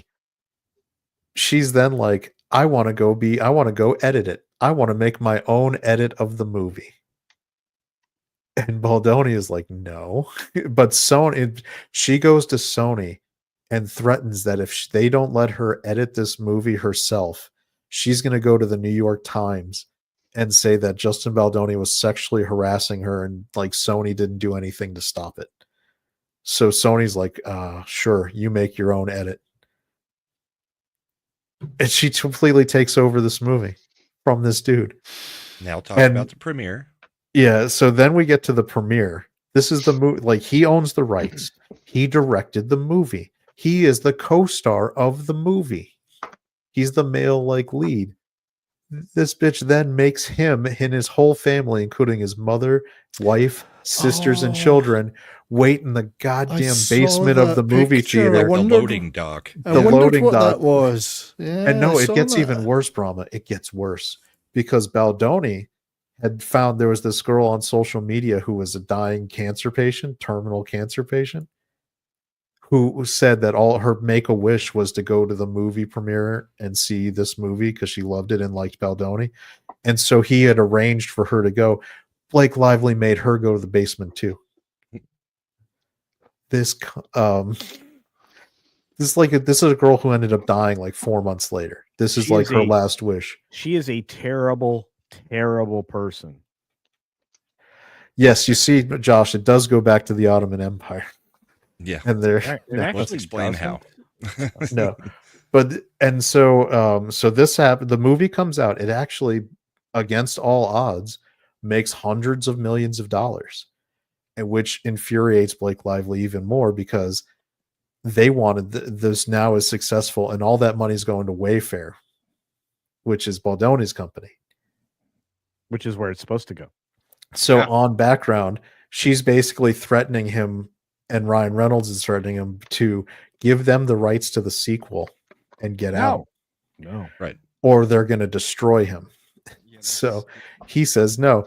And while this is going on, by the way, this is when I think we talked about it way back. This is when the interviews that she did in the past started coming out, and people started realizing how much of a bitch she was. Like, well, it's the publicity for this movie. Yeah, and then people looked back, and one of the reporters like reshared the interview and talked about it on YouTube about how Blake Lively had been such a raging bitch to her, like when she ignored her for like 10 minutes after she asked about her baby bump. And so Blake Lively is getting roasted, rightfully so, for being terrible. And they decide that they don't like that because Ryan Reynolds and her are all about image. So in December, they file a civil rights complaint in California, which is a precursor to being able to file a lawsuit for harassment on set. And they also leak everything to the New York Times. So it drops a story on December 20th called The Art of the Smear. And they basically say that all that bad publicity that she got was the result of Justin Baldoni hiring a PR firm that got bots on the internet. It's basically Amber Heard, where she's saying it was all this PR firm getting bots on the internet to make this shit up to make her look bad. So Baldoni she did that herself. But no, this is why they're stupid though. Baldoni, for once, grew a goddamn spine. Because Wayfarer Studios, what she forgot is that Sony didn't own the rights to this. Wayfarer did. They actually produced everything, and Sony was the distributor. So he had all the dailies, like where they were mic'd up and were doing scenes, and he had all. And he had all. They had released text messages, but they had edited them. So he has the unedited full text messages. Yep. So he filed a countersuit for $400 million, which, by the way, is because he looked up what Ryan Reynolds and Blake Lively's net worth was, and he said, if they're going to destroy my life, I'm going to ask for enough money to destroy theirs completely too. Actually, Ryan's closer to $1 billion, but I understand why he went for the number he did. So. No, he's only about 400. Is that including between the cell phone company? No, he didn't. So out of the cell phone company, he only netted about 250. Okay.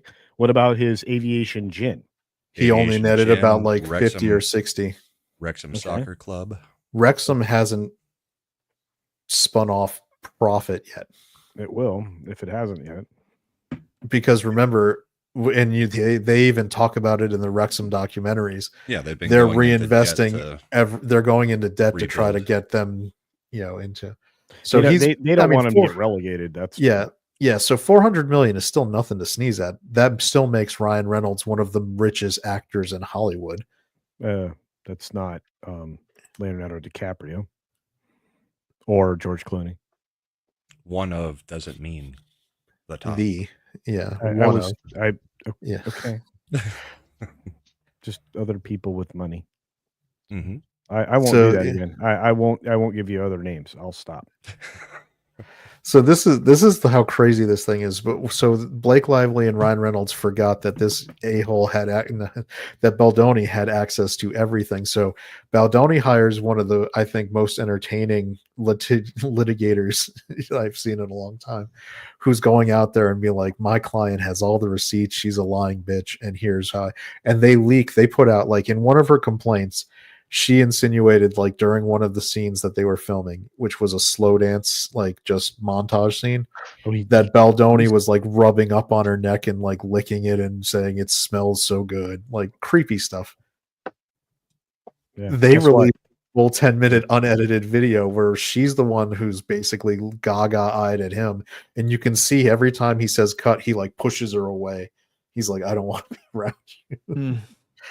And like the specific part where they talk about where he's like doing that, she was the one who got him. And what she said was, "Oh, what you're smelling my body makeup on the spray tan." He's like, "Oh, it smells good." And she was like, anybody who like saw this exchange was like, "That's not at all. You made it sound like he was creepy, like Charlie, like Harvey Weinstein guy. This is just a guy who's like in the scene with you, like, oh yeah, you smell good." And as soon as they are cut, he was like, okay, let's move on. And he pushes her and she's all right, let's reset the scene. We're good. It's hilarious. And so I actually, I pulled up. Where is it? There we go. This is like the raw footage. Yeah. Jeez. There we go. It's so easy to defeat Lively with all this material. Yeah, and this is so this is them filming the scene. Watch out, watch out.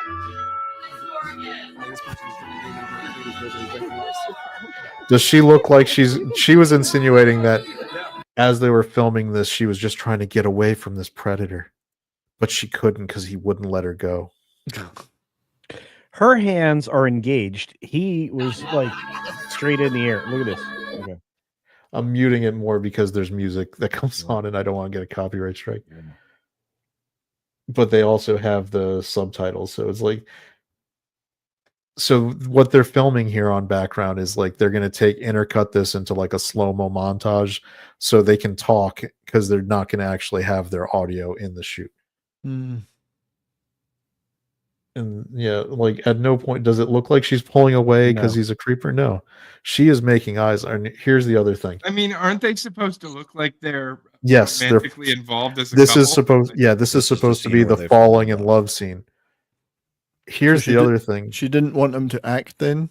She didn't want him to act the romantic lead. Like, yeah. Did you or did you not sign up for the role, you dumb bitch?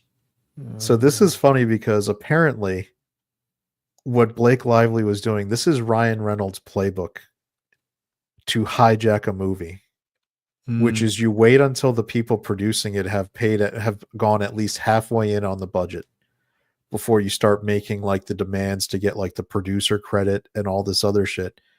Because if you walk at that point, they're fucked. They lose. Right, like she's not Ryan Reynolds.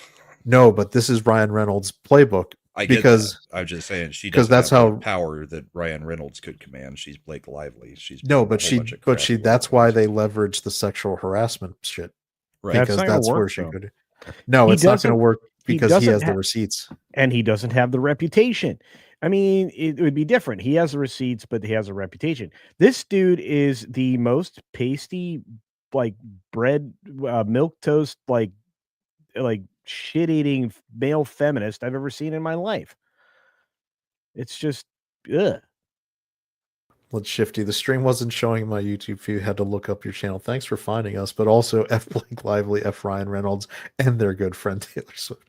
Yeah. So this is where I disagree with. But this isn't going to get me off of Reynolds. Yeah, but this is all right. So this is where I'll disagree with you, Culture, because until he filed the lawsuit and dropped the receipts, this dude was getting nuked from orbit by Hollywood. Yeah, they didn't care about his reputation. That's not going to happen much longer because you know what? Nobody wants another Amber Heard. No, but you say that. Again. No, but you say that. But she did this. That story dropped December 20th. Right, I know. And her complaint did. I know you covered it. Yeah. WME dropped him within a week, which is his representation. Yeah. His podcast partner on his like positive masculinity podcast that had been doing it with him for years immediately dropped him. Every person who was in the movie where he was the director came out against him. That's kind of standard operating procedure. I was going to say, anytime anybody's been accused. Friends in Hollywood? Like, no, but these aren't your friends. But that's why I want to counter Culture saying like we're past that. No, until he actually. That's no. You're 100% right. Once he finally actually stood up to this, he did that and dropped the receipts. Now everybody who ditched him is gonna have to figure out a way back. No, Alex is right. Justin Baldoni is the kind of guy I would have no problem dating my sister. He's not a predator. No, I might disagree with like his ally feminism shit, but I can tell you, like by all accounts, this dude. I mean, he actually lived the walk. I mean, he's a nice guy. He's in some kind of really touchy-feely religion sect kind of thing.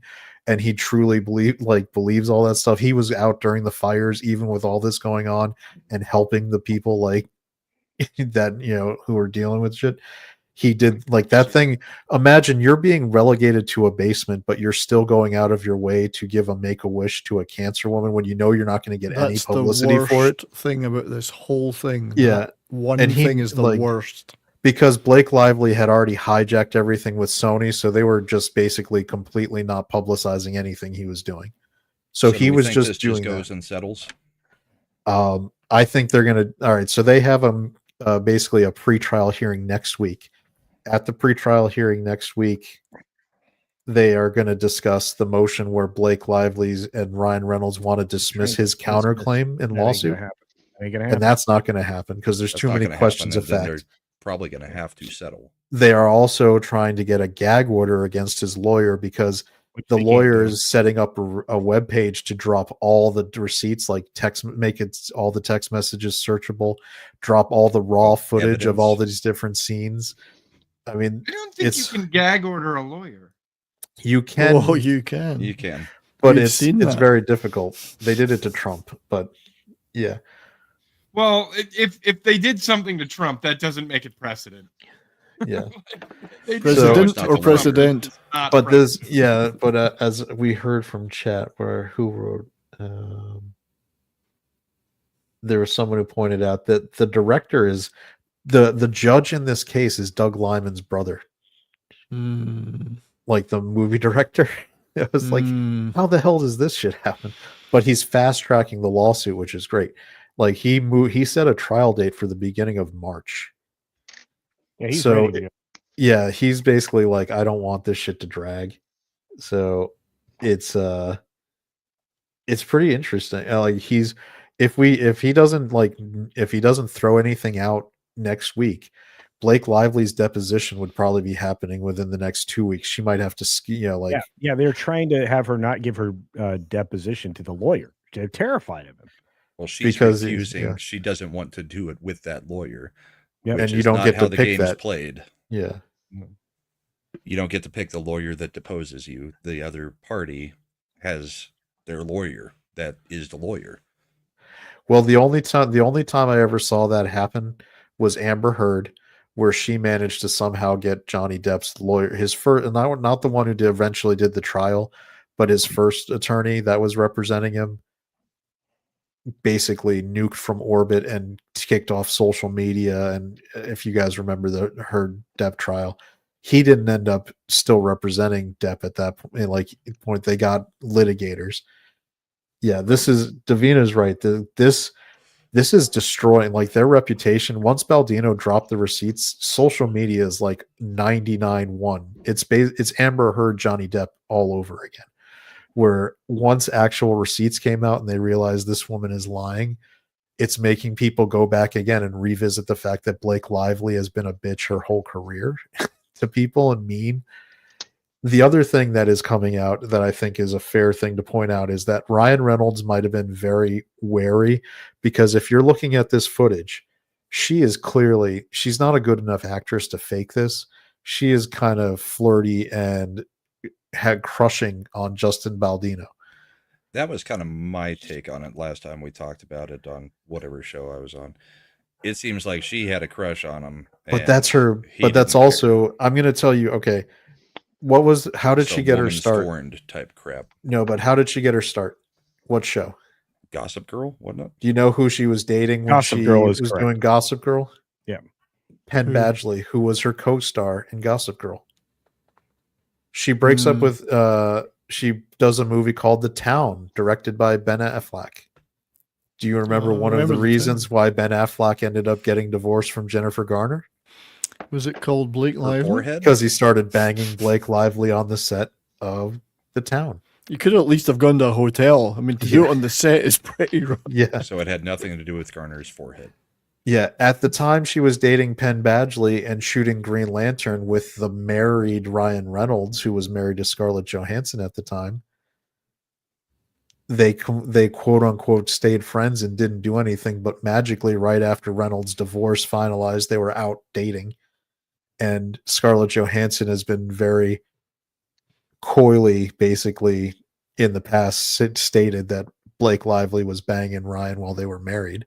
She has a known history of being a girl who F's her co-star, unable to separate her acting life with her real life.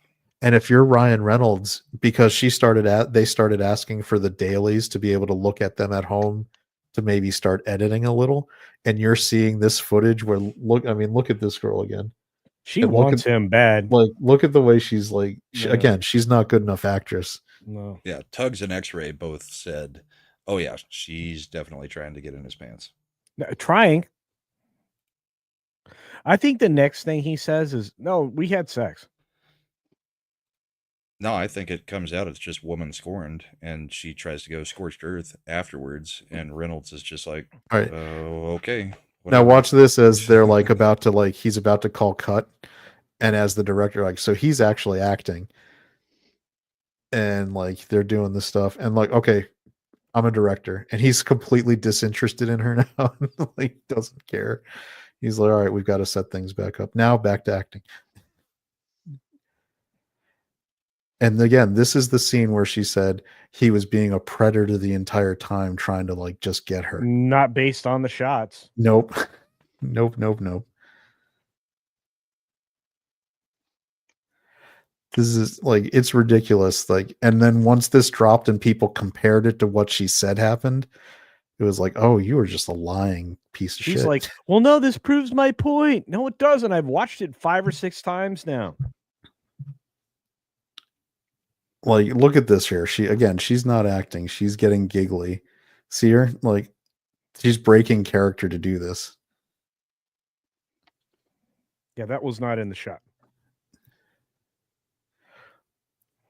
And you see, like, she's still touching, like, she's broken character, but she's reaching out to touch him constantly. Putting her hands on his shoulders, exactly, chest, everything else, yeah. And I think we missed some stuff.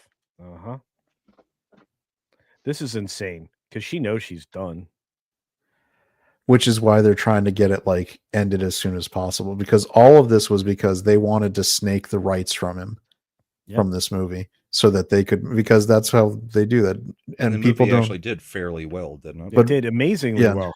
For the budget it had and for the size it made, like the profit, this made more profit than any of the Marvel movies have in the last 3 years. So I mean, culture can back me up on that one.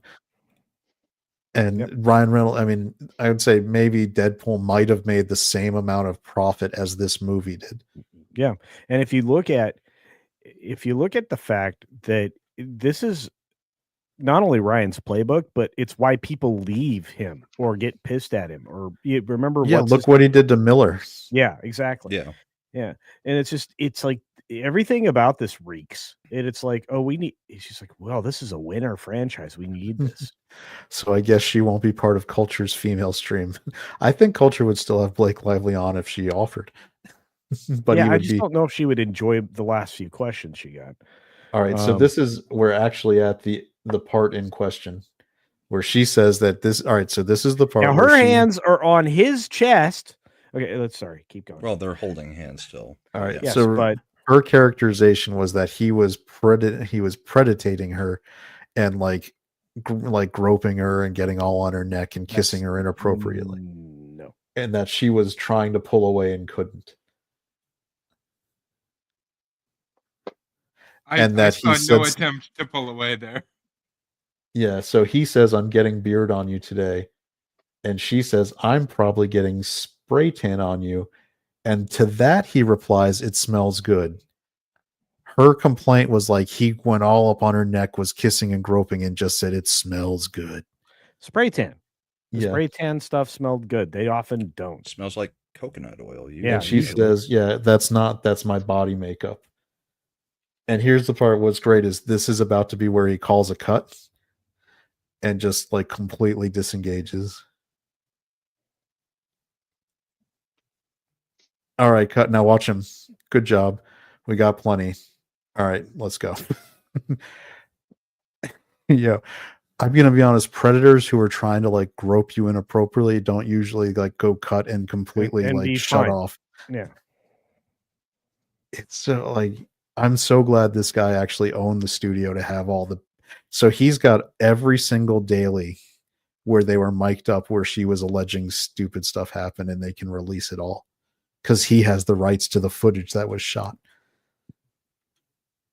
I don't usually take joy in it, but Blake Lively, I think the idea of Me Tooing a guy who did nothing wrong except casting her in a movie. Dude, I'll bet you they go down to the 90% of Me deepest Too. circle of hell with betrayers and mutineers. Yeah. I look for, because it reminds me, when I watched the Heard Depp trial, I felt so happy that he actually got a space to put the truth into the world. The downside is New York doesn't stream trials. They don't do like cameras in the courtroom. But on the plus side, Blake Lively's lawyer has basically said, I'm going to set up a website and put all the evidence on the website. So we'll still be able to see it. So I do feel it's just a fair thing for the world for men to be vindicated when they're falsely accused like this, because people pretend like it never happens like that. And we have so many examples in the last and even 20 in years. court, High-profile it does go to court and it eventually does get sorted out, and it turns out that the woman is a lying bitch who made the whole thing up. They'll still go on acting like they were telling the truth the whole time. Like they're in no way held accountable for their fucking actions. Yeah, then they'll move to Spain and poop on a street corner there. Yep. Yeah, so I just I was watching Culture's videos on it when it was first dropping. I've gone through the rabbit hole of like since he did some stuff this week. That's the problem. It is a rabbit hole. You gotta go fishing. If you want the female take on it, I would check out Tugs and X-Ray Girls' what is it? Wednesday night stream, I think they do. Yeah. And they've gone over it a couple times too. Yeah, I've watched too many videos. Like I do this, I fall into a YouTube rabbit hole. So I've seen the coverage from lots of channels. I think I saw theirs too. It's but it is definitely worth, if you want, because it's funny, you get a lot of information about how Hollywood PR works, about how they plant stories, about how they do. I mean, I do that every day now. I'm like pointing it out. I'm like, do you see this story? The next day, do you see this story? They're all tied together. This is done on purpose. So, oh, Eric, I think this was Imp's favorite segment ever. I can feel not a lie joy radiating off of his little circle. Sounds like a bunch of dumb rich cunts acting like dumb rich cunts. I will point out that our viewer count like went up a ton as we were doing it, which is hilarious. Taylor Swift is in the chat. No, I'm just kidding. I mean, if Taylor Swift is in the chat, I'm going to tell you that the only reason I want Kansas City to win is because I hate the Eagles so much. It is a conundrum, isn't it, being Giants fans? I know, that's my point. It's just you don't like Hotel California outside of Kansas City. Wrong Eagles culture. Cheering for. Nobody wants Kansas City again. I know. There's this really weird thing. The Sirianni and the Eagles are so okay. All right, the Eagles are over there, and the Chiefs are over there, and the rest of the country is waiting for baseball season. No, we're in hockey season. No. Well, God, okay. Some of you weird people in North America think hockey matters, but anyway, it doesn't just matter. It matters a lot to those people that think that. Sure, but the rest of the country here in the States, Stars won tonight. They're waiting for baseball season. Nobody cares about baseball anymore. Well, they more. I mean, I do, people but care about hockey, so but the nobody season cares starts about and ends on the same day. Hey, wait a minute. Let's look up the viewership between baseball I just and said hockey. Nobody cares about hockey either. But baseball is not America's pastime at this point. I mean, it's. Oh, the Golden Knights are playing. Okay, that's a different conversation. The VGK. I have to tell you, they're Golden Knights signed Sod today. You did. I saw that. I'm so Slender sad. in the chat. Baseball, the great American nap time. Yeah, you can take a nap. That's that's a good one. But yeah, I would say there's probably more people, especially with the gambling, looking forward to March Madness. Mm-hmm. This year I get to text my algorithm. Are we gonna do this trivia? Because we're approaching that 2-hour Okay, mark. I gotta go. All right. So tell Mad that I'm sorry I missed him because I know he's headed here right now. I mean, it's been 30 minutes, hasn't it? I think so. An hour and a half ago. Yeah. All right. Brahma, enjoy winning trivia. Brian, it was great to see you. Imp, Good to see you, man. I'm not sure if you care if I'm here or not. And Slender. It's always nice seeing you, Culture. Good to see you, buddy. Thanks for having me on, little Chad. And always welcome. Say hi to Bride of Slender. The boss was here listening to the last little bit of this. I'm probably going to get an update on all of the amazing socialization crap that I missed. So I'm out of here. I'll see you later. Bye. You got to hit up the Sunday morning show soon. Yeah. I have to wake up. Get your dose of talking about politics. Wait, what time do you start? 10:30 Mountain. Oh, I can still go to church. Okay. Yeah. Go to early church. Yep. All right. See you later. Bye. See you later. Bye. Thanks for hanging out. So this is not I thought we'd try this style and I'll see if it's worth, maybe I'll try to work of them. It goes by super fast. It's one frame and it doesn't actually, so we can keep going. I think it'll be pretty fast. I only previewed the first 5, so I have to make sure that it looks. You'll have 7 seconds to guess 100 Oh, it's not started yet. Be sure to keep score. Happy quiz. Got to guess all 107 seconds? Not quite. Dune. Dune 2. Okay. Because she's got Jessica and Chani don't talk with her having the writing on her face till part 2. Right. I don't know. I can just see 2. I consider Dune. Dune, where's my car?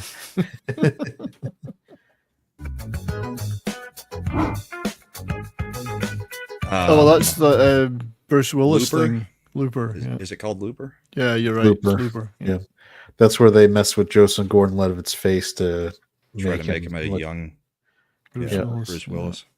It's not going to take 4 hours. It'll take 8 hours. Like Josh Hammond, Dark Knight Rises, because he was in that.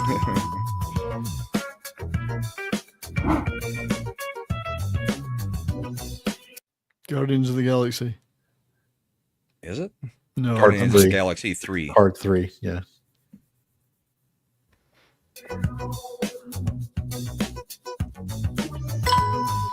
It's all Guardians of the Galaxy, so. Yeah. Interstellar. Yeah, Interstellar, when they're on the water planet. I love that sequence. I saw it in a real IMAX, and it was amazing.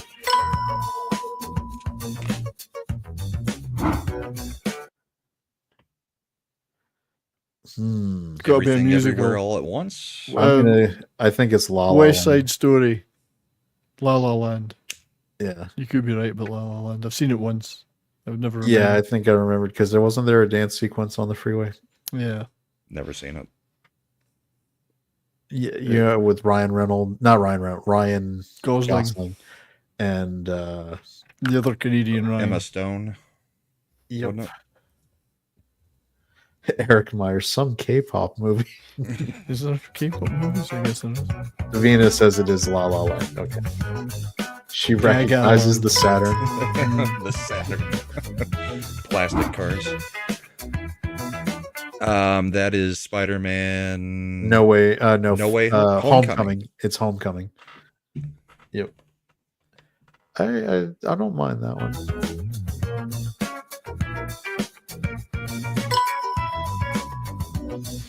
Spider-Man, I'm coming. Ted 2. Oh, because it's the blonde. It's all Ted. It doesn't matter. It's all no. Ted. It's Ted 2. They made they replaced the girl in it. No, we're not doing this whole. We got to name the actual fucking instance of the series. It's Ted. Eric Myers got Soul Assassin guy. Just Ted. I like how you skipped the other one. Oh, because he was wrong. And Davina like TEDx. It's a movie in the Ted series. Yeah. I agree with Smokey. It's all the same. Okay. Oh, and listen to your wife, Smokey, Slender. She say said that to drink some way. coffee. Wait. No, she thinks 70s is smoky. Oh no. Well, that's fair enough. I guess New Zealand and Scottish sound I mean, alike. they are both accent. foreigners, so Yeah, not America. It's truth. It's Logan. Yeah, we Or already whatever said the that last 10 one seconds was. ago, 70s. Yeah. It's truth. I see 70s uses the mad technique of just talk over everybody else until you. Well, think it's of worth the a name. try, wasn't it? I was trying to do it in It's my not- Australian I know what it accent. is. It's gonna be the I'm talking to I Logan. was trying to be Australian about it. 70s goes on Jeopardy, and he's the one just clicking, and then when they ask him for the answer, he's like, "Sorry, I can't think of it." He's in Final Jeopardy. He's like somebody who's never been in my mother's kitchen. Then I'd say, "Fuck you." Let's see if anyone besides Brahma pulls the Cheers reference I just made. Are we going to get any real movies in this? I'm sure. Interstellar's a real movie. Fall The Guy. Fall Guy. Yep. You wouldn't even have to have seen that movie to get that one. I saw Eric it, gets it. and- Yeah, I've seen it, but you wouldn't need to. It's obvious what it is. It's a great movie. It was good. It was. I've good. rewatched it more than any other movie from 2024, only because it's good for pretty basically any company you're with. Mm. That was Honor Among Thieves for me. I've watched that movie 3 or 4 times now. Yeah, I did The Beekeeper that way.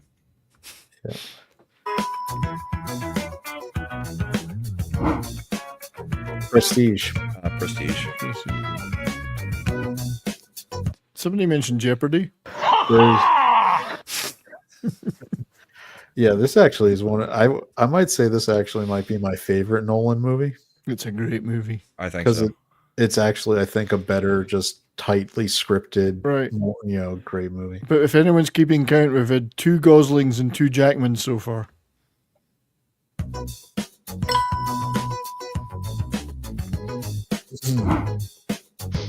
Bullet Train.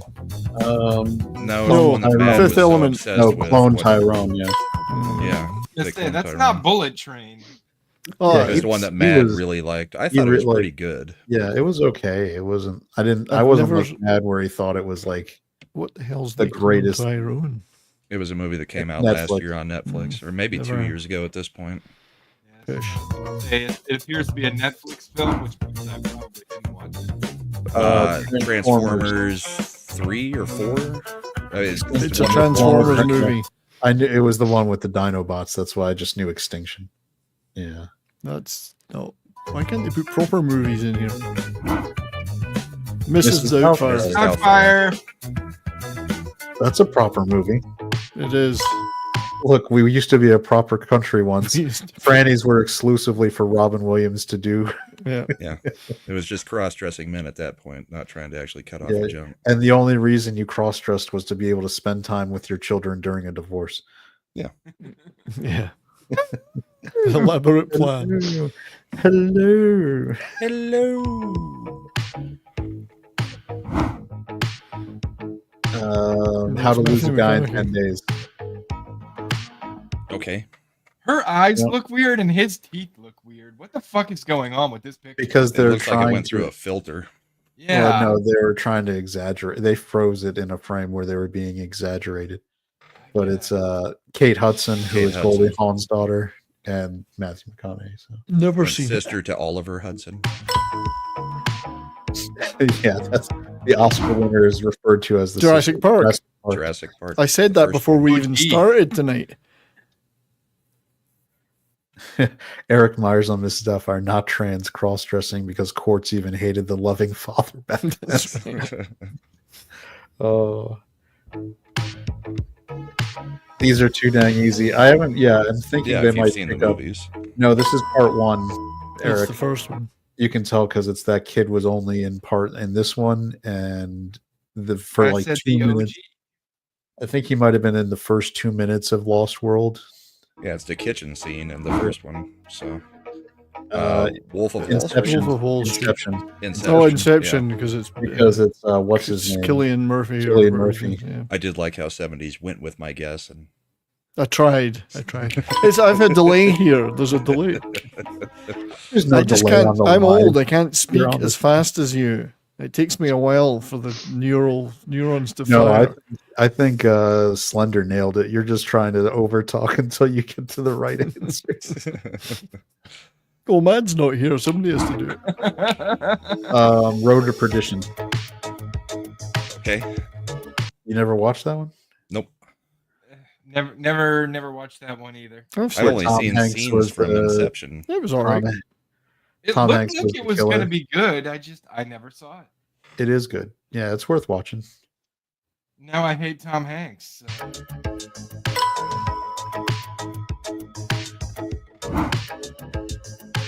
Oppenheimer.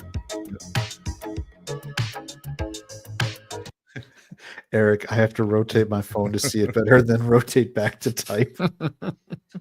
That's first world problems right there. It is kind of funny how, like, I never watch YouTube on my phone.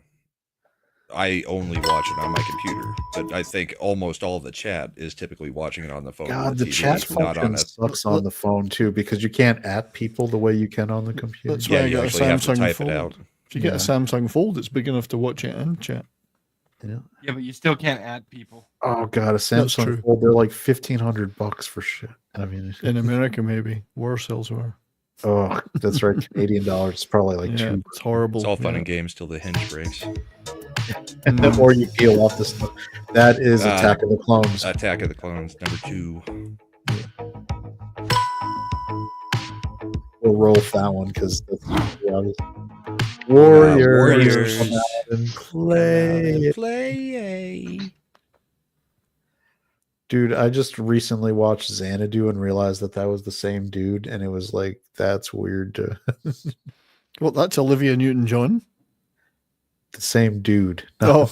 I usually don't have computer access. Xanadu's a great movie. I like Xanadu. Oh, yeah. I get it. Yep. Logistics. What can Brown do for you? It's only when I'm like on vacation in Vegas that I actually would watch a YouTube show on my phone so that I could participate in trivia when I'm not supposed to be. Look at Betsy. That's why I should get double the credit for individually greeting every guest on the show from my phone. You get like quadruple credit. That is impressive. The first one's in here. You always handle our social media outreach on She's X. getting migraines Greet for everyone in the show. You bring Good Take Bojan, which is a special guest. Like, I mean, you're basically a producer at this point. You're basically the show. You are the show. Bad Take.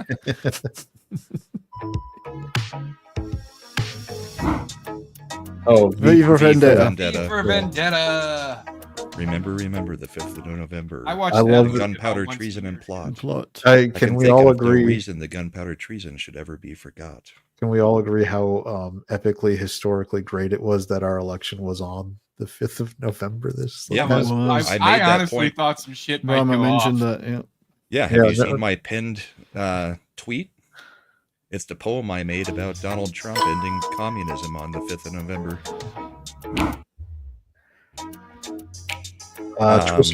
Twisters. I don't blame anyone for not getting that if you haven't. It just came out like last year, so it was a pretty good movie. I it enjoyed it. Good. It was actually just a straightforward summer popcorn movie. Yeah, and it was. I mean, it's not the same as the original Twister. I don't know why you hated it. I actually thought Glenn Powell had a good bit of charisma in the movie. Mm-hmm. The female lead wasn't completely unlikable. But she was not hot. But she wasn't a Mary Sue, though, because she got her entire team murdered at the beginning. No, but I would have preferred a hot chick play that role, especially if you're going to try to make her be the love interest. Okay, yeah, but Helen... Did they get killed by a twister? Yes. Then they weren't murdered. Nature is incapable of murder. Well, she sort of manslaughtered them. I will say, I mean, Brahma, as compared to Helen Hunt from the first one, wouldn't you say she was still an upgrade? Yes, absolutely. Yeah, she was an upgrade over Helen Hunt. I don't know. Helen Hunt had her moments back in the day. Not in Twister. I mean, she had her moments to the point that they even had Helen Hunt look-alike in Hollywood for forever, and Lily Sobieski or whatever her name was. Lily Sobieski? No, she completely disappeared from Hollywood as soon as she wasn't under 18. as soon as she wasn't under 18. Is Culture hiding backstage? Did he disappear after Eyes Wide Shut? He was still here almost at 9 p.m. He was here 10 minutes ago. Zombieland. That's the first one, I think. I just wanted to say double tap there for some reason. That movie still holds up and is very enjoyable to just watch. Yeah. Yeah, as much as I hate what's his face, the actor, the Lex Luthor actor, Jesse Eisenberg. That was a perfect role for him. Dude, the first time I watched Zombieland, though, I started getting like some bro tears at the end because I honestly thought old boy was gonna die in the big fight with the zombies when he was in the little theme park, the carnival. Yeah, and then he didn't die, and I was like, yes. I was more worried about him getting his Twinkie. He got his Twinkie at the end. Yeah, the second one wasn't as good. I still chuckled. It was okay. What was the name of the Madison? The Madison. I tried to watch the second one, and I couldn't even watch it. Like, this is garbage. Oh, Me, Myself, and Irene. Michael Knowles' favorite movie of all time. Really? The guy will talk about that movie over and over and over. It's not even that good. It's not bad, but I'm telling you, if anybody mentions movies around Michael Knowles, he immediately goes to Me, Myself, and Irene every single time. Is it possible it's the only movie he's ever watched? It's possible. That's why it's his favorite. Can I also point out that it is weird that would be the one he really loves, considering how not in line with his value system it is? Yeah. I mean, like just the part where Jim Carrey pulls out the adult toy and it was like, "Oh, weren't you having a good time?" I was like, "Actually, that was for you." Oh no! I bet if you searched Michael Knowles, Me, Myself, and Irene, you could find 50 clips of him talking about the movie. I will say that when his interaction with his sons in that movie is freaking hilarious. Right. Like, especially at the end when he finally becomes self-actualized and they're making the jokes and he's like, "Oh, your mom likes midget dick."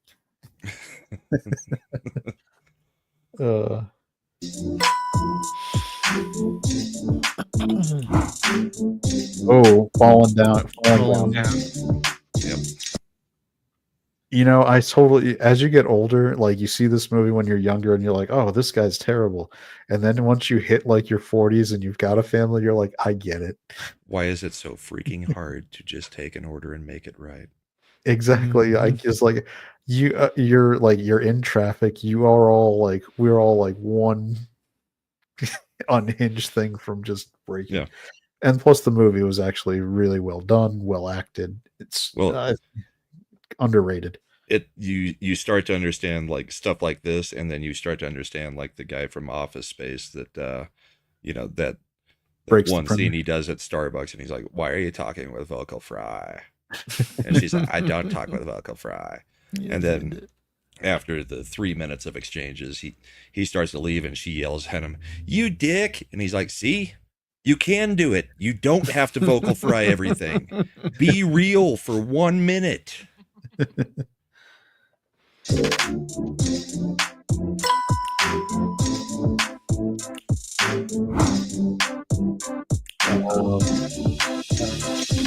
Gattaca. That's what this one is.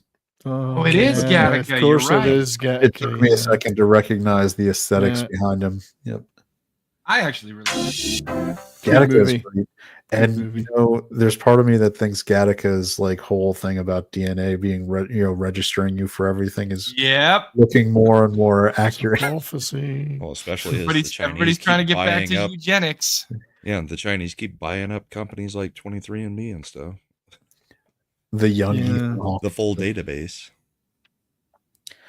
Yeah, he did. He's only a couple steps removed from Dead Poet Society. That's what I was thinking about. I didn't, as you say, the aesthetic in the background. It took me a while. There weren't a lot of black girls in Dead Poet Society. White supremacist. My captain. It's a Wonderful Life. It's a Wonderful Life. Yeah. I'll let that one run. It is a classic. Beloved. I prefer the shorter version you can get now. What? The life? The shorter version. the Amazon Prime did, where they cut the whole angel bit out of it. Oh, that's right. They did For fuck's that. sake, really? Yeah, do you not remember at Christmas people were complaining? I went to watch It's a Wonderful Life, and the whole angel scene is gone, which is the whole pivotal part of the movie. When he realizes what his absence has done. Yep. Because they said, oh, it's inappropriate. People might be offended by an angel being in it.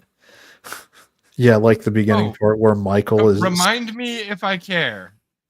Yeah, pathetic. Mean Girls. By the way, this is Blake Lively in real life. And there's Taylor Swift, her skank. No, it can't be. That girl looks like she's got slightly bigger. Well, that is Lacey Chabert. Chabert. Yeah. Yeah, Who she is does the have queen a of much Hallmark better now. body. Much better body than Taylor Swift. Yeah. In fact, I would at times I would put Lacey above Rachel McAdams, although Rachel McAdams looks fantastic in almost everything she's in. No, this movie. No, she looked better than Rachel McAdams even in this movie, but Amanda Seyfried superior to all of them. No, her eyes are way too far apart. Yeah, why were you looking at her eyes, Brahma? You need a paper bag for that one. Yeah. Because I can look at Lacey's chest. No, Seyfried was twice as big. Yeah, that's fine, but when her eyes are that far apart, Yes, Josh Hammond. look at the one that's overall better. Her eyes are in different states. And it's kind of like Sweeney. I mean, we all have been fawning over Sydney Sweeney in her chest, but her eyes are goofy too. You don't look at the mantelpiece when you're stoking the fire. This is why we got to cut it at 2 hours. After the 2 hour mark, everyone starts getting thirsty. The misogyny Is it breaks thirsty, out. or have we just established that I really like boobs? I was going more for the Just established. That's been canon. Like that's This lore. is the Quiet new Place Day One. Quiet, yeah. Or no, not Day. What did the? Because was Day One the first? No, Quiet Place Day 2. One. This was the prequel to Quiet Place, yeah. Okay. Whatever they subheaded the newest Quiet Place. Here's the thing. I thought Quiet Place was a really good movie. The premise and the way that they had it all work out was the dumbest thing in the world. Like, you realize we already have sonic weapons. Like, our military uses them. They're called non-lethals. So it was Quiet Place 2 more quieter. Well, I think the point was they didn't know that sonic weapons would work until the hearing aid went off. They'd have tried.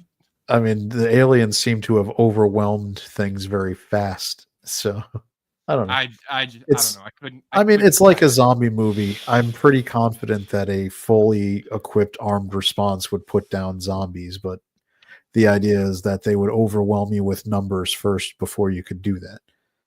I mean, we've had other movies where you couldn't figure out how to kill them until you started playing It's Not Unusual to Be Loved by Somebody or by anyone. Yeah, Davina, nobody had a rock concert. That's right.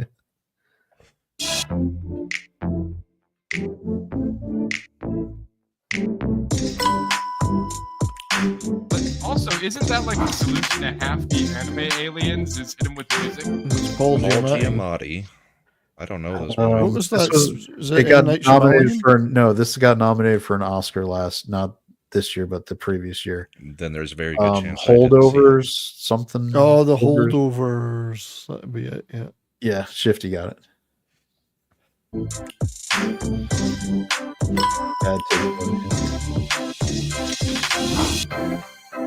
Oh God. Proposal.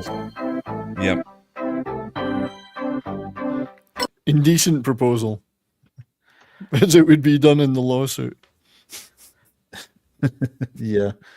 I never bought Sandra Bullock as a hot chick. No. She was. You're not allowed to talk anymore.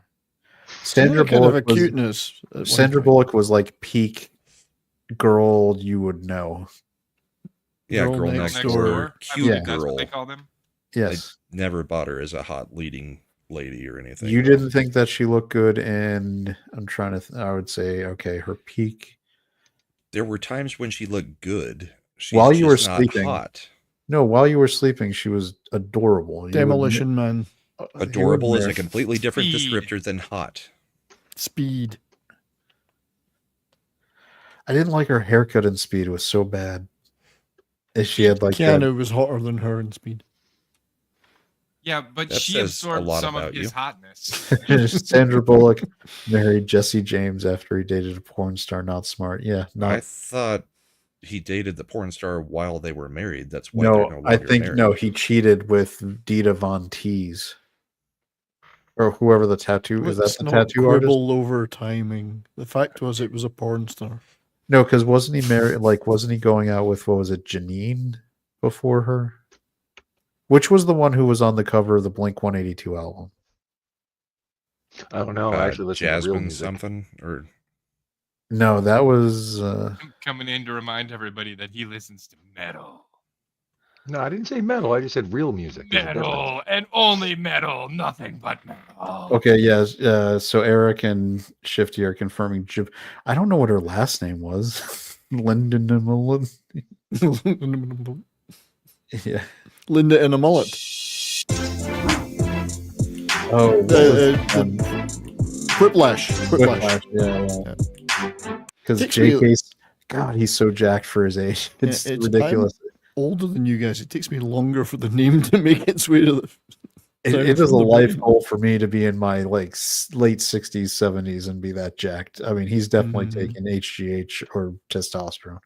It's funny that a guy that can be such a nice guy in many things can be an absolute brutal, sadistic bastard when he. Do you remember what he looked like in Law and Order when he was the therapist, like in the 90s? Mm-hmm. And you're like, look at him now, and he's like, okay, he did the full Jeff Bezos. the RFK Jr.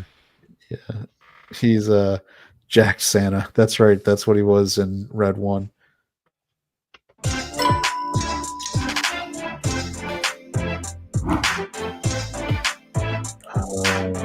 Ronan.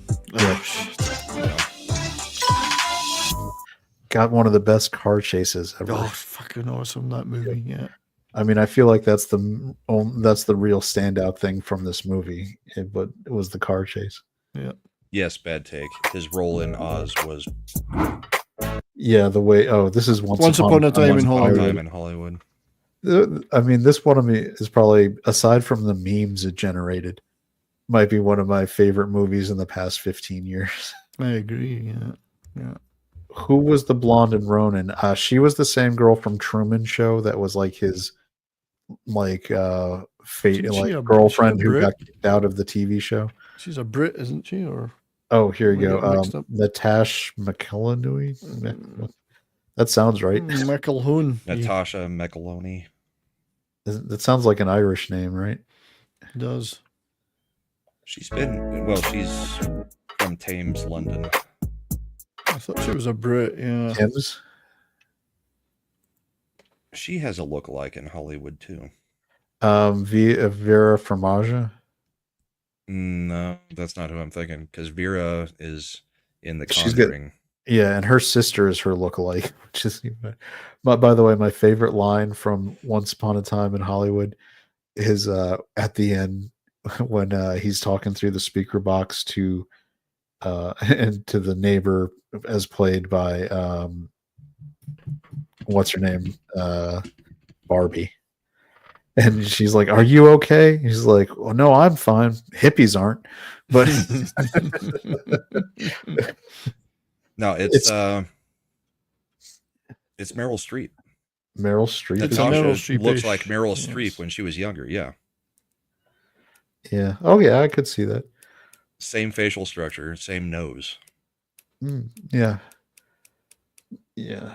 By the way, Once Upon a Time in Hollywood is one of the most cathartic movies to watch when you see what they do, when Quentin Tarantino does to the to the hippie, family, the Manson family. Yeah. I love it when he's up at their ranch. They think they're messing with him, and they bring in the one guy. I think I'll check on George myself. He's like, "I'm the devil, and I'm here to do devil shit." And he's like, "No, your name wasn't as cool as that." It was something stupid. Yeah, Tex. That's what it was.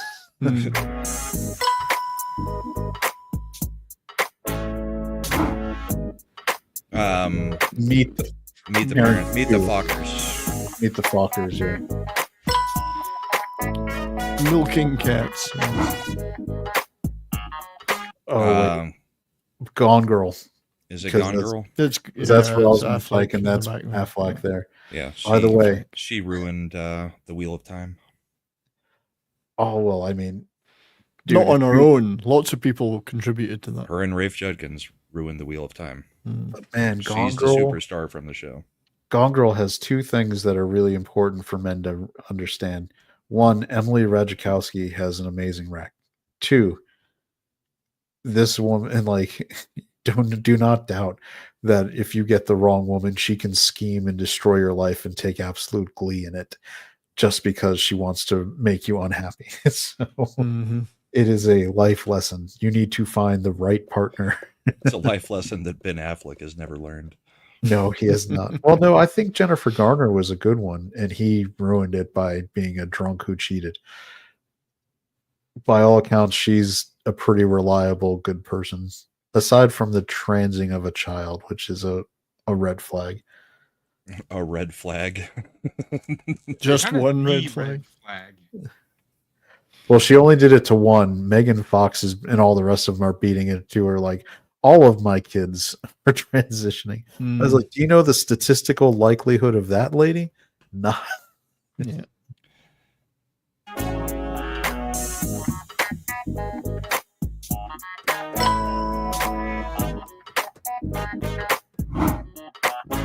Oh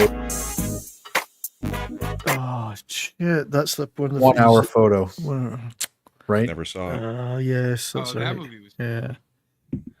Where he was the serious performance by Robin Williams. Yeah. Was that a Nolan movie? No, I didn't think it was. Am I thinking of? Wasn't he a villain in a Nolan movie? Are you thinking not the Alaska one? The one that was up in the one that was up in Alaska. Yeah, the Alaska one. Was it? Is it Insomnia or Insomnia? I think you're right. Yeah. No, our photo was not Christopher Nolan, I don't think. I remember watching it. That's quite old now. Geez. I mean, technically, Slender's right. We're not going to get through the next 63 of these if we don't. We should just do the first 50 and save the next 50 for next week. Look, we're having a good time. We're hanging out. Is this Walter Mitty? Never saw it. It looks like it could be. Yes, Secret Life of Walter Mitty. Or we'll power through a few here. Matt Damon. I've never heard of that one. I've never heard it. That's Casey Affleck and Matt Damon. Yeah. Instigators. Matt Damon. Hopefully, Chat can tell us if anyone's actually seen this movie, because I haven't. It was last year. I haven't even seen that now. Oh, this is yesterday. Yeah, the Beatle thing. The Beatle thing, yeah. Yeah, you don't know, because that's Lily James and the dude from it. The dude that no one will ever remember his name. Look, Copied is enjoying the trivia game. American Gangster. Oh yeah, that's a great one. I would say that might be the last really good film Ridley Scott made. You could be right. Very, very possibly. I think he did the Prometheus ones after that, and they sucked. Gladiator 2 definitely sucked. Slender knows this from experience firsthand. Let's never talk about that movie ever again. But American Gangster, we can talk about. Shut up! Shut the fuck up! Really, Brahma? Then explain how the sharks got to the Colosseum. It should have been crocodiles. That would have made more sense. I could have Slender. I think when the movie came out, we probably could have lived with crocodiles. So bad. It absolutely should have been crocodiles, but I did say that when the movie came out. All right. Shifty says All the Money in the World and The Last Duel were good Ridley Scott films. I can't take All the Money in the World seriously because they did the Kevin Spacey thing where they just brought in Christopher Plummer and reshot just the scenes for it. It seemed like a weird thing. I didn't, and Last Duel was okay. Last Duel was okay. Yeah. But I think American Gangster was the last great movie he did. Because American Hippos would have been good too. Oh, hippos are violent. Hippos are man eaters. Oh, Batman and Robin. Batman Running. and Robin. Oh, I almost said Running Man there. My name is Freeze. It is the cold sound of your doom. Yeah. Arnold I've Schwarzenegger. been put in the cooler. That The was smallest nipples in this movie are Alicia Silverstone's.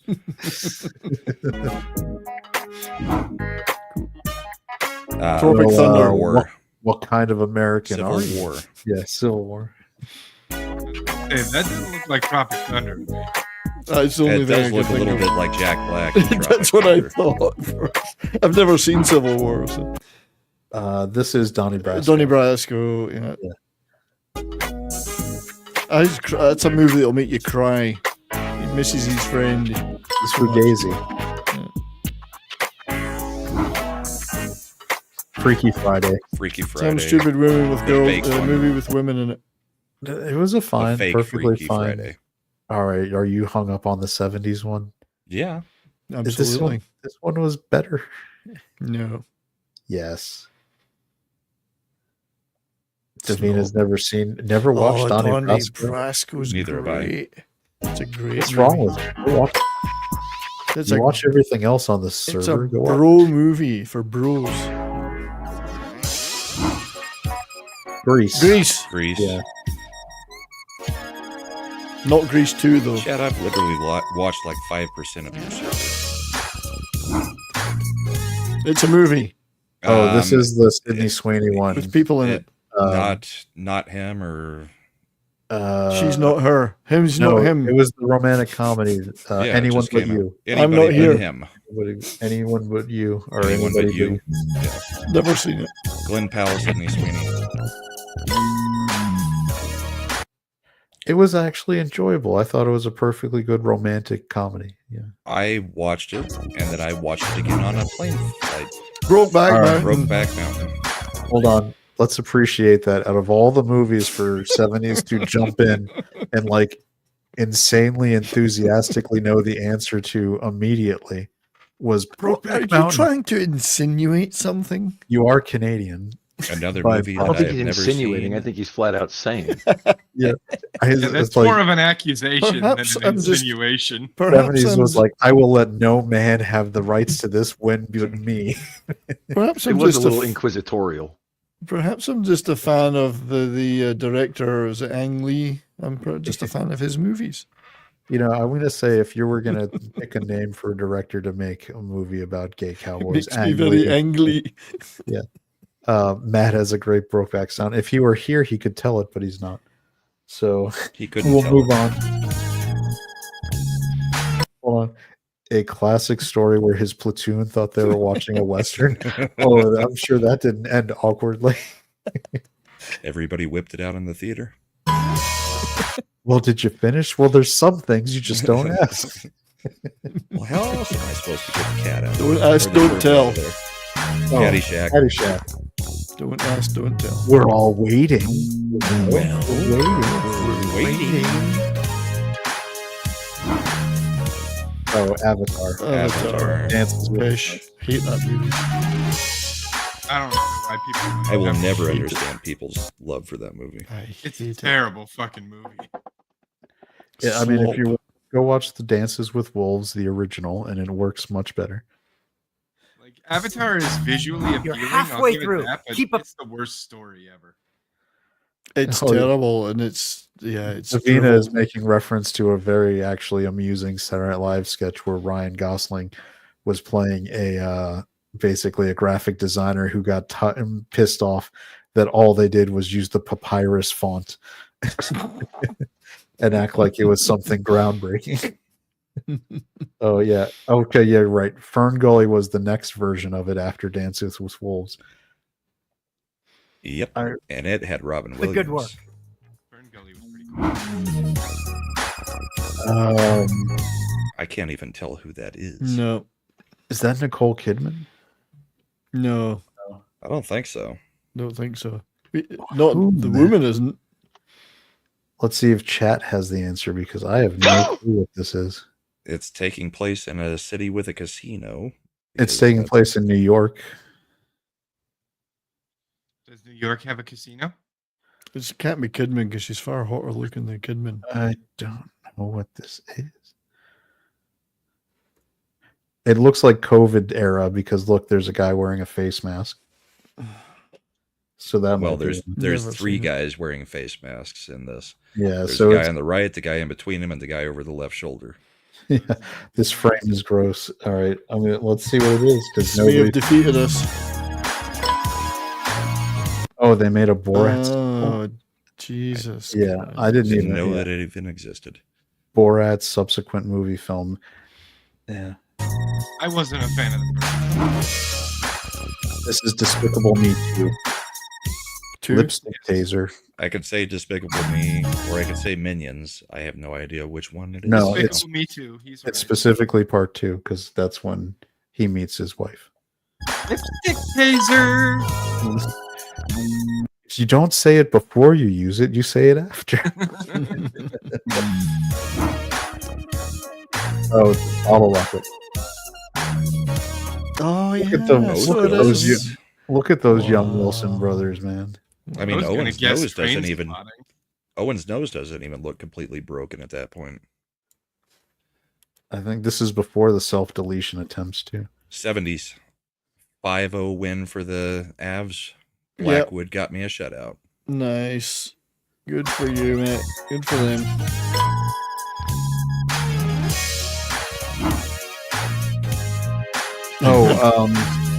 What is it? Too much Nick Cage. No, adaptation. This is the one where he played the Twins screenwriter. I've forgotten all about that movie. That's quite a while ago now. I heard. Eric, Face Off. No, you were. I guess that might be the closest Nick Cage movie to that. But no. Well, yeah, if you add the weight of John Travolta onto Nick Cage, then you get that version of Nick Cage. Man, because Travolta got heavy.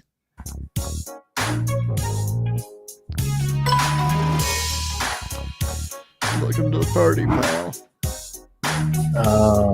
This is Gross Point. Gross Point. Yeah, because that's Jeremy Piven realizing that he wasn't lying about being a hitman. Right.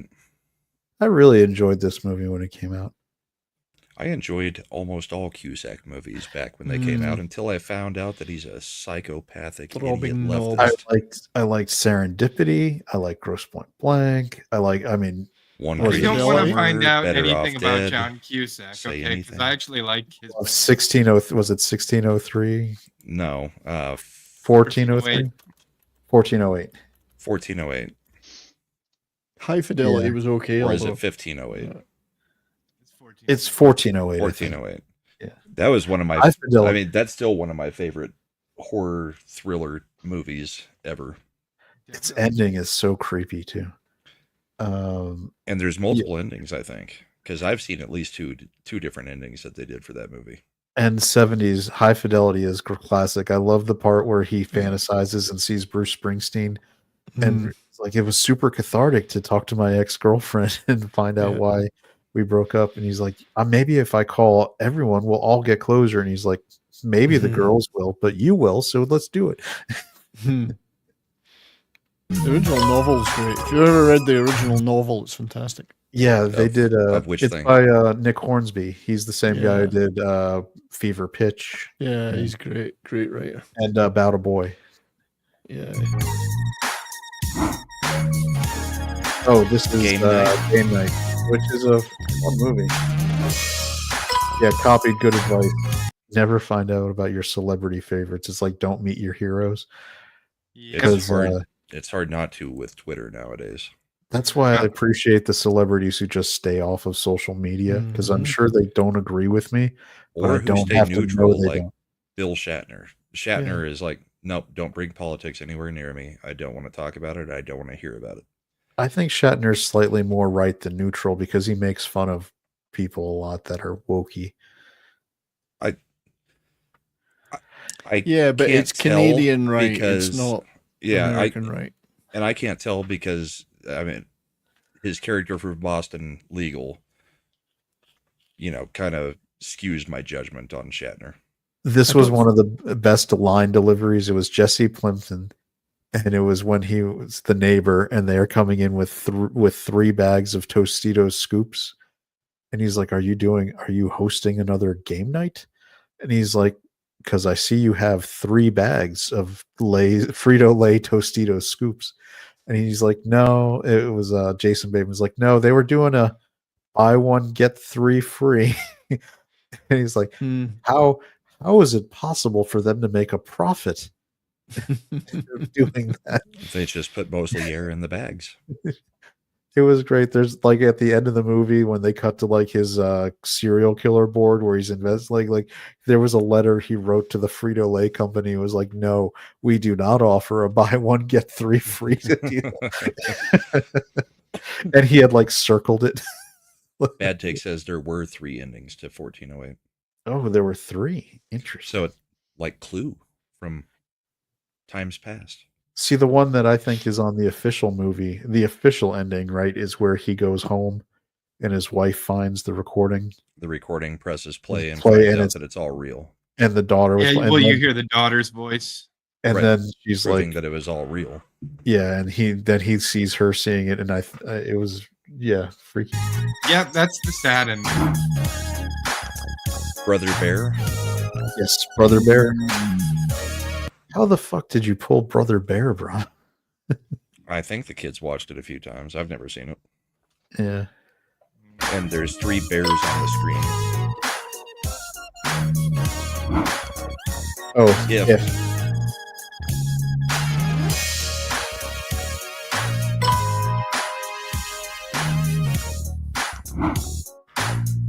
Leon the professional. Now we're in sync, chat. Everyone. That was. I really I like the American edit much better, where there's ambiguity about their relationship. There's less creep. Yeah, less creepy. Exactly. As we look at where his hand is right now. Mm-hmm. It's a shame because it's otherwise a great movie.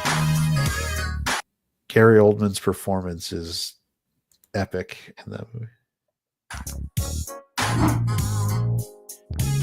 This is Michael.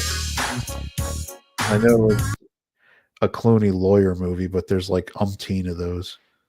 So I'm going to guess Clooney lawyer movie, or is it a politics movie? All right, then it's either Ides of March or Michael Collins. There's that British actor behind him, but I can't remember his name. Oh, not Michael Collins, Michael Clayton. Look at Shifty look at all the exclamation points for me saying the wrong name. I'm thinking that is the movie. So is that a political movie, not a lawyer movie? No, it's a lawyer movie. Is it? Michael Clayton. Could be a political lawyer movie. Pirates of the Caribbean World's not. World's End? No, it's at Wits End. At Wits End. No, you're right. It's World's End. Isn't it? This is the second. It's a Pirates of the Caribbean movie. It's the second one, so it's World's End because the third. No, what was the second one? No, the second one was Dead Man's Chest, wasn't it? So this one is Dead Man's Chest. Is it? Isn't this where the whole bank kind of gets? Yes, because that wasn't number 2. That was 3 or 4. Wasn't it? 2. Because 2, the bank recruits him to go get it, and then he dies. And then the third one, they bring him back at the beat. Because at the end of part 2 is where they bring Barbarossa back randomly from the dead, and they're going to get Jack Sparrow after he got swallowed up by the. I thought it was Barbossa. Barbossa, whatever. I think it's 4. Shifty's like, they're all the same. They're all the same movie. I agree. After the first one, forget about it. They're all pish. Let's see. Stranger Tides. It is the fourth one. It's the fourth one. Because this is the scene at the very beginning where they're robbing the bank and they basically pull the vault out and run it through the whole city. So they did the Fast and Furious move. Yeah. Yeah, but with a boat. But with a carriage. But I don't think I ever would have gotten on Stranger Tides. I would have just called it Pirates 4. 7. Everybody. Man, that one was being What's in the box? In the theater, and I looked at it. It's like the first time I've seen one of the old movies actually sold out. completely. I liked 7. I'll never watch it again, but I've tried really hard to find 1 through 6, and they're just not around anymore. Well, I think Leonard Part 6 is the right before this one. Do you guys remember the skit that they did for the MTV Movie Awards with William Shatner recreating the scene with him playing TJ Hooker, him playing, I think it was Kirk, and him playing one other character? Yeah, I think he was playing all the characters. What's in the box? What's in the box? That was one of the funniest skits that MTV ever did. I know the year that A Few Good Men came out, they had the mom from the Brady Bunch playing all the characters. And because she was the one who did the monologue from, like Jack Nicholson's character. It was hilarious. It's actually on YouTube. We could play it. Oh. Maybe you can still get copyright struck for stuff that's on YouTube, which is weird. So we're not monetized. Oh, look who's 30 minutes. Right on time. Hey, there's Mad Cheesemo. Hello. 30 minutes before the show ends. No, it's 30 minutes before the show ends. Yeah. I put it in the private chat if you do want to show it. Gotcha. I'll be right back, though. 7. Yes, I mean you're. That was a good guess. We were told that your unit per shifty, because Brokeback Mountain came up earlier. 70s jumped on it immediately because he wouldn't let anyone else. Well, I'm standing in for you tonight, Mad. And so Shifty pointed out that you had a wonderful story about your unit watching a Western that you thought was just a plain old Western. Look, I'm sure they ruined the story. Let me tell you what happened. Me and my buddy Nick, we were at the Haji shop, right? And they sell bootleg DVDs, right? And it's just a disc and a paper in like a plastic slip with like a printout of the cover. And so we're going through, and then we come across this movie called Brokeback Mountain with Heath Ledger and Jake Gyllenhaal. We're like, oh shit, it's a Western, and they're on horseback with guns. We're like, this is gonna be legit. So we spent the rest of we went on patrol. And we're telling everybody, bro, we got this badass Western we're watching tonight. It's gonna be fucking awesome. We got Jake, we got Heath. It's gonna be amazing.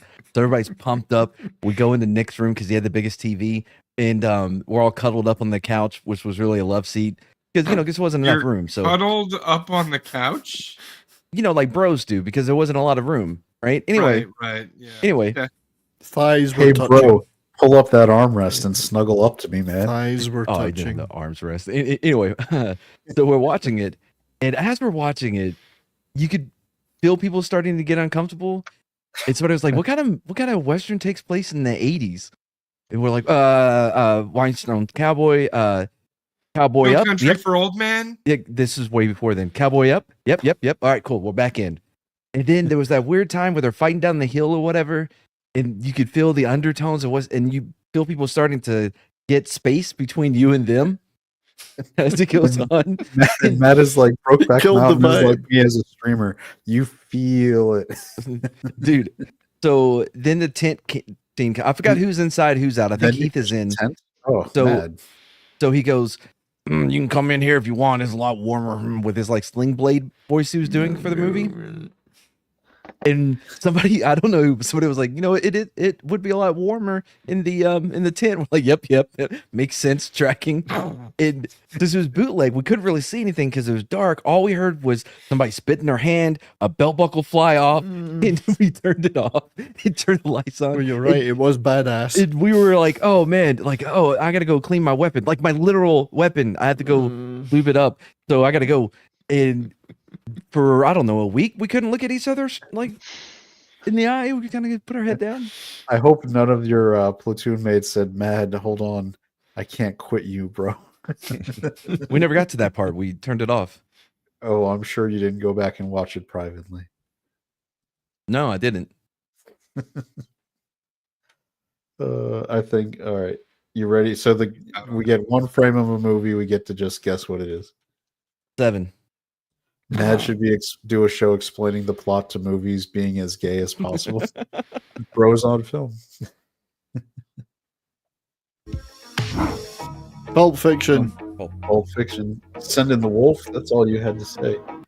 And I'm still amazed that no one is canceling Quentin Tarantino for the lines he delivered in Pulp Fiction. He was when acting. he's like, "Does this look like a specific type of person's storage?" No. It was acting. My house has He's a got a sign out card. front. Hasn't he got a card that he's allowed to use? I think he says that Samuel L. Jackson gave it for him, but Yeah. Well, he makes Samuel L. Jackson say it every 5 seconds in every movie that he's cast him in. Royale with cheese. Yeah. I mean, Django Unchained might be the record holder. It is. Yeah. Yeah. I really liked Leonardo DiCaprio in Django Unchained. Yeah, he felt authentic. He The did memes, like a Especially really good when he job broke with that glass and bled all over the place. He kept going.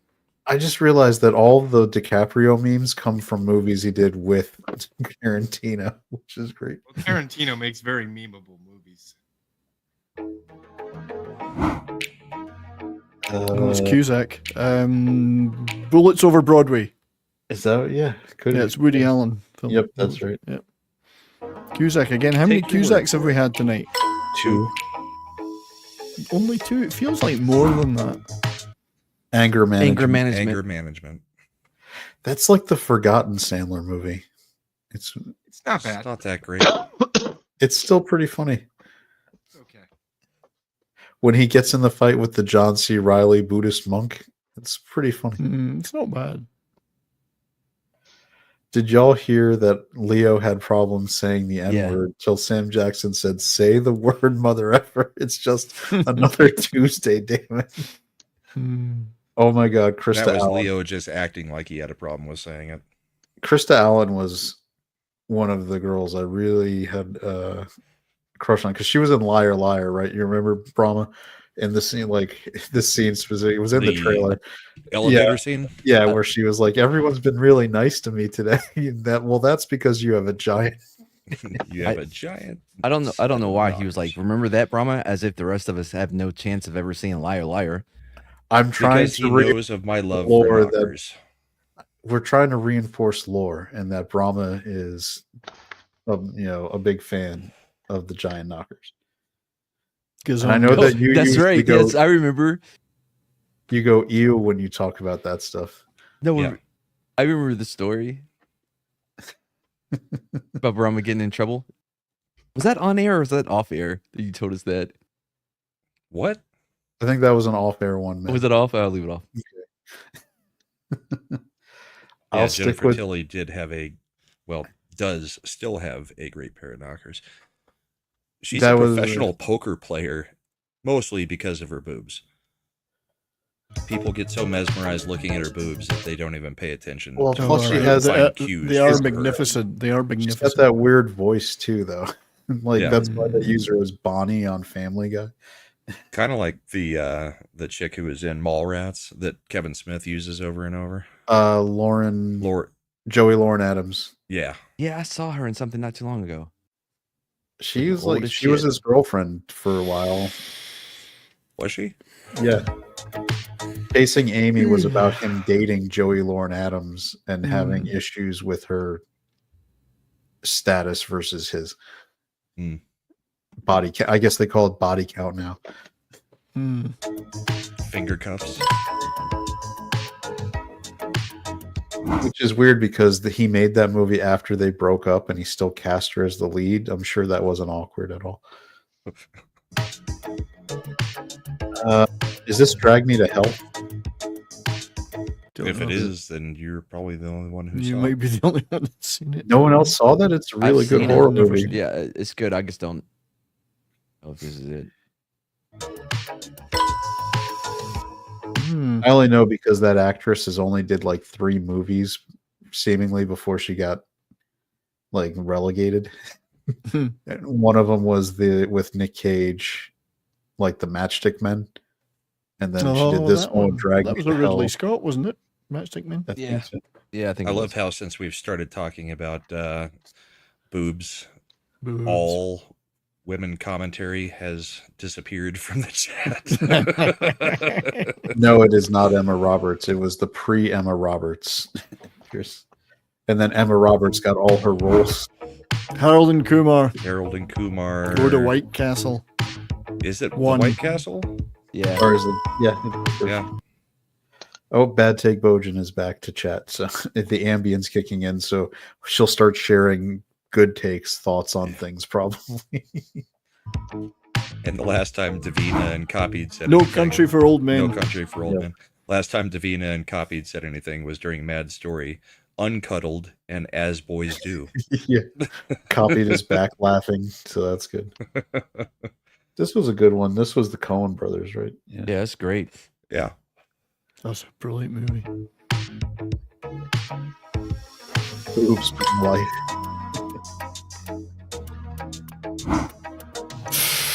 Oh, this was the one. Open water. Blue Sea. Yeah, Open water. open water where they leave the scuba divers by themselves, like the ship, which apparently happens a lot in real life. Yeah, so harrowing stuff. It makes me not ever want to scuba dive. Nope. Open water. I will. The most I'll do, and I don't even like doing this too much. My wife enjoys like going out. I was like, we can do snorkeling, where we have to be still like visible to all the people. We're not doing this scuba. I did snorkeling one time somewhere outside Grand Caymans, but yeah, I got in the water 3 minutes. I got right back on boat and started drinking. I'm like, fuck that shit.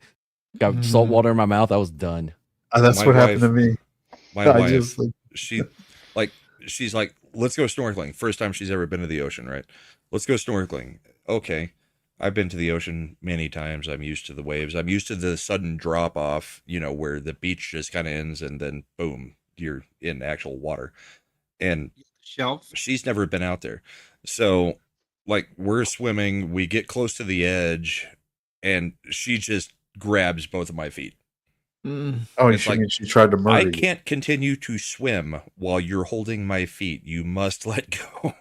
I mean, it's like I can't propel us back to the shore with only my arm strength. I am not that guy. But every time we've gone into the ocean, I mean, she literally freaks the hell out the second you get into like actual open water, and will try to drag me down. I think it's on purpose because of the life insurance at this point. I don't think it's a fear thing anymore. It's a pattern. The biggest risk when you're trying to save someone from drowning is that they will pull you down and drown you. Yeah, they will drown you trying to save them. Yep. It's like snorkeling is not a two-man sport. You kind of swim next to each other, not on each other. Saving Ryan's privates. Saving Ryan's privates. I can tell you that this was the movie people had the most trouble saying the name of when I was selling tickets at the box office my entire 10 years of working at AMC. Like people got it wrong constantly. The Ryan's Privates was the number one. I don't know if people just associated it because the WWE was doing the Attitude Era storyline that was like that. But man, people had a lot of problem with that. Oh, that's right. Nathan Fillion, he was the guy that the wrong Private Ryan, right? Where they were like, your brothers are dead. And he's like, my brothers are like 7. Shit. Yeah. What happened? You got Barry Pepper over there who didn't realize he would make a poor choice and do a Scientology sci-fi movie with John Travolta and destroy his career. Well, he was in the first Mission Impossible too, wasn't he? No. No? Barry Pepper? Nope. Don't think so. Oh, I thought was he in was a really in good. If Chad says he was not in a Mission Impossible movie, he was not. He's been in a really good baseball movie, 61. Yeah, that's a good one. He was Super in Newton Boy Boys too, Astros. wasn't he? Newton Boys was Matthew McConaughey. Yeah. No, he wasn't in it. Skeet Ulrich. Yep. Who was the other one? I can't remember. Was He had a Hardy pretty in- good trajectory going there. For Was a Hardy little in bit. that one? No. He was in the other one. Yeah, he Where it was was in the like- one with Shia LaBeouf. Yeah. That was a good one too. Barry Pepper is 100% a guy who I think will be in a Tyler Sheridan show or already has been. Or a He's- Taylor Sheridan show. Yeah, Taylor, whatever. Tyler's Sheridan. his lesser known cousin. He's basically like the next version of what is his what's his name? Cole Cole Hauser. Cole Hauser. Barry Pepper is going to be the final Saiyan evolution of Cole Hauser in Sheridan shows. Because he's not bloated. Spinal Tap. Spinal Tap. This is Spinal Tap. Spinal Tap. This is Spinal Tap. Our speakers go to 11. 11. That's beautiful. What's that called? Don't even Lick point my at love it. Pump. Don't even. That's right. Don't even Oh, wait a point at it. second. He was in Lawman. That's Reeves. So he already so was. he was in already one. in Taylor Sheridan. You'll be There in you another go. one then. Although I know Matt has not good feelings about the Bass Reeves show. That's the only Taylor Sheridan I haven't seen. I thought you didn't like. Didn't they change the story or something? Oh yeah. We'll get to that on. They race swapped him. Matty Pap. They race with Bass Reeves. We made him Asian. But Taylor Sheridan does. Karate Kid. Taylor Sheridan does tend to have a stable of actors, so if he's appeared in one, he'll appear in the other. I can just picture them actually in a stable. Waiting. Look Right, at you're up shows. next. There's a stable of actors. Oh, that's got to be the whale. I've never Whale. seen it, but it has to be the whale. Yeah. Yep. I mean, Brendan Fraser he's normally fat, but he's not normally that fat. You'll Like never get in Orca a fat. cab. You'll never get in a cab. He reminds me of a girl who's suing Lyft. Mm-hmm. Oh yeah, because she's 500 pounds. It's like, And what the she fuck? didn't. No, For well, my me- favorite part was the driver was like, "You need to order like the XL," and she's like, "No, I can get in there." He's like, "My tires can't handle it." My tires will pop. You are a beach whale. Back when I was in Skokie, Illinois, I already there was- made that line. You Yeah, didn't but I pick made up it on it better. the first time. I made it better. I heard you like Orca Fat, but I was going to do the God. intro to it.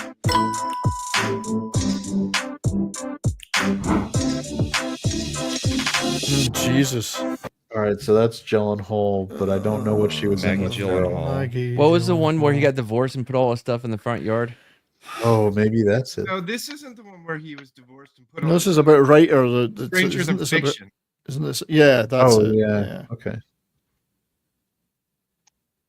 One of my favorite movies. Maggie's low-key hot, I think. You're wrong. No, You talking are about completely Hold incorrect. on. It looks like I'm- her neck threw up her face. no, because she has sad turtle face. Who looks at Yeah, the face? Mitch What's wrong McConnell. with you people? That's what I'm telling you. Like 70s, you're not going to be able to unsee it now. Maggie Gyllenhaal has sad turtle face. Oh, you ruined it for me. I don't mind turtles. Turtles are nice. And I was right, by the way. It's Stranger Than Fiction. You were right. Good call. Stranger Than Friction. Inside Man. Yeah.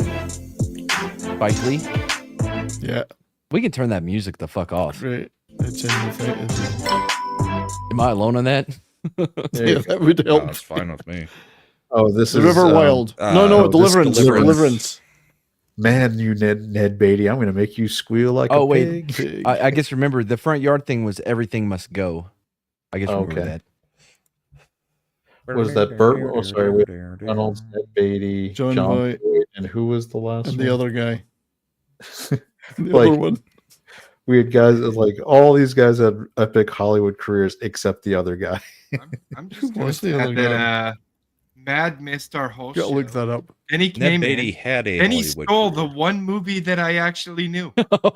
Oh, you know who it is? No, wait, you know who it is? It's Ronnie Cox. Oh shit, yeah. Yeah, Ronnie Cox. Ned Man, Beatty you're- had a Hollywood career. I wouldn't have. Yeah, I we're wouldn't talking call about, it. You're Uh, fucking oh. Prince right now. You just No. came in and you put your shit covered Yeah. boots all over my couch. I did. No, how do I forget about Cohagen? Exactly. Nobody else is listening to you but me. I know they never listen to me. Let's be honest. Slender's I here. know that you were. I'm listening. You were, I'm just not commenting. I was, Okay, oh I my god, called him. Imp's Was still somebody here. talking? Imp's still here. Paddle faster, I hear banjo.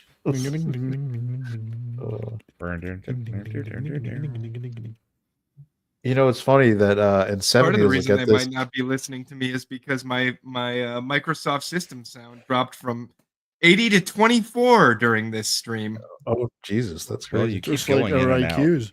I was gonna say 70s. You know that half of the Marvel or Captain America 1990 movie is in this They are in two of the are in the boats here. Yes. That's true. No this idea. is No idea. no, this is Girl Next Oh. Door. Yeah. Is the juice worth the squeeze? This movie's actually really good. I enjoy it. Timothy Oliphant gives a performance that is highly elevated from the material he is given. He's a good actor. I like Timothy Oliphant a lot. Not to mention Alicia Cuthbert looked like peak for her entire life in this movie. She was pretty hot back in the day. She was another one who became a hockey groupie, right? Didn't she marry like 2 hockey players at once? Yeah. I thought no, she was with one divorced and then got with another. Oh, Shining. The Shining. All right, Matt, did you watch that clip? I don't know if you've seen that channel before, the like that aged well YouTube videos. No. You didn't? I sent in the chat. In the private chat? In a chat for the bros on film to say that. Anyway, they do bits where they watch like old movies and they talk about like that age well, and they like kind of make fun of and joke. They were doing Teen Witch, and they were talking about the little midget lady from Poltergeist who was in that. How she shows up at Linda the end Hunt? of the from Poltergeist. I know who you're one. talking about. Anyway, at the end of Teen Witch, she shows up like in a flapper dress for the homecoming dance, and they're like, she is like, I don't know what she was doing, but instead of like going to a prom, she looks like she was straight out of The Shining. Like she should be at the party from the hotel with Jack Nicholson, and they intercut the scene, and I was like, holy shit, yeah, Zelda Rubinstein. That's who it was. I was like, she does look straight out of The Shining. This now Teen Witch got even creepier, man. But it was funny. That channel's actually highly amusing, and I'll check it out. Yeah, the link to the Crocodile Yeah, Dundee one they did is in there. Your wife needs to be corrected. She's acting up. Oh, the movies too. Zero Dark 30. Yeah.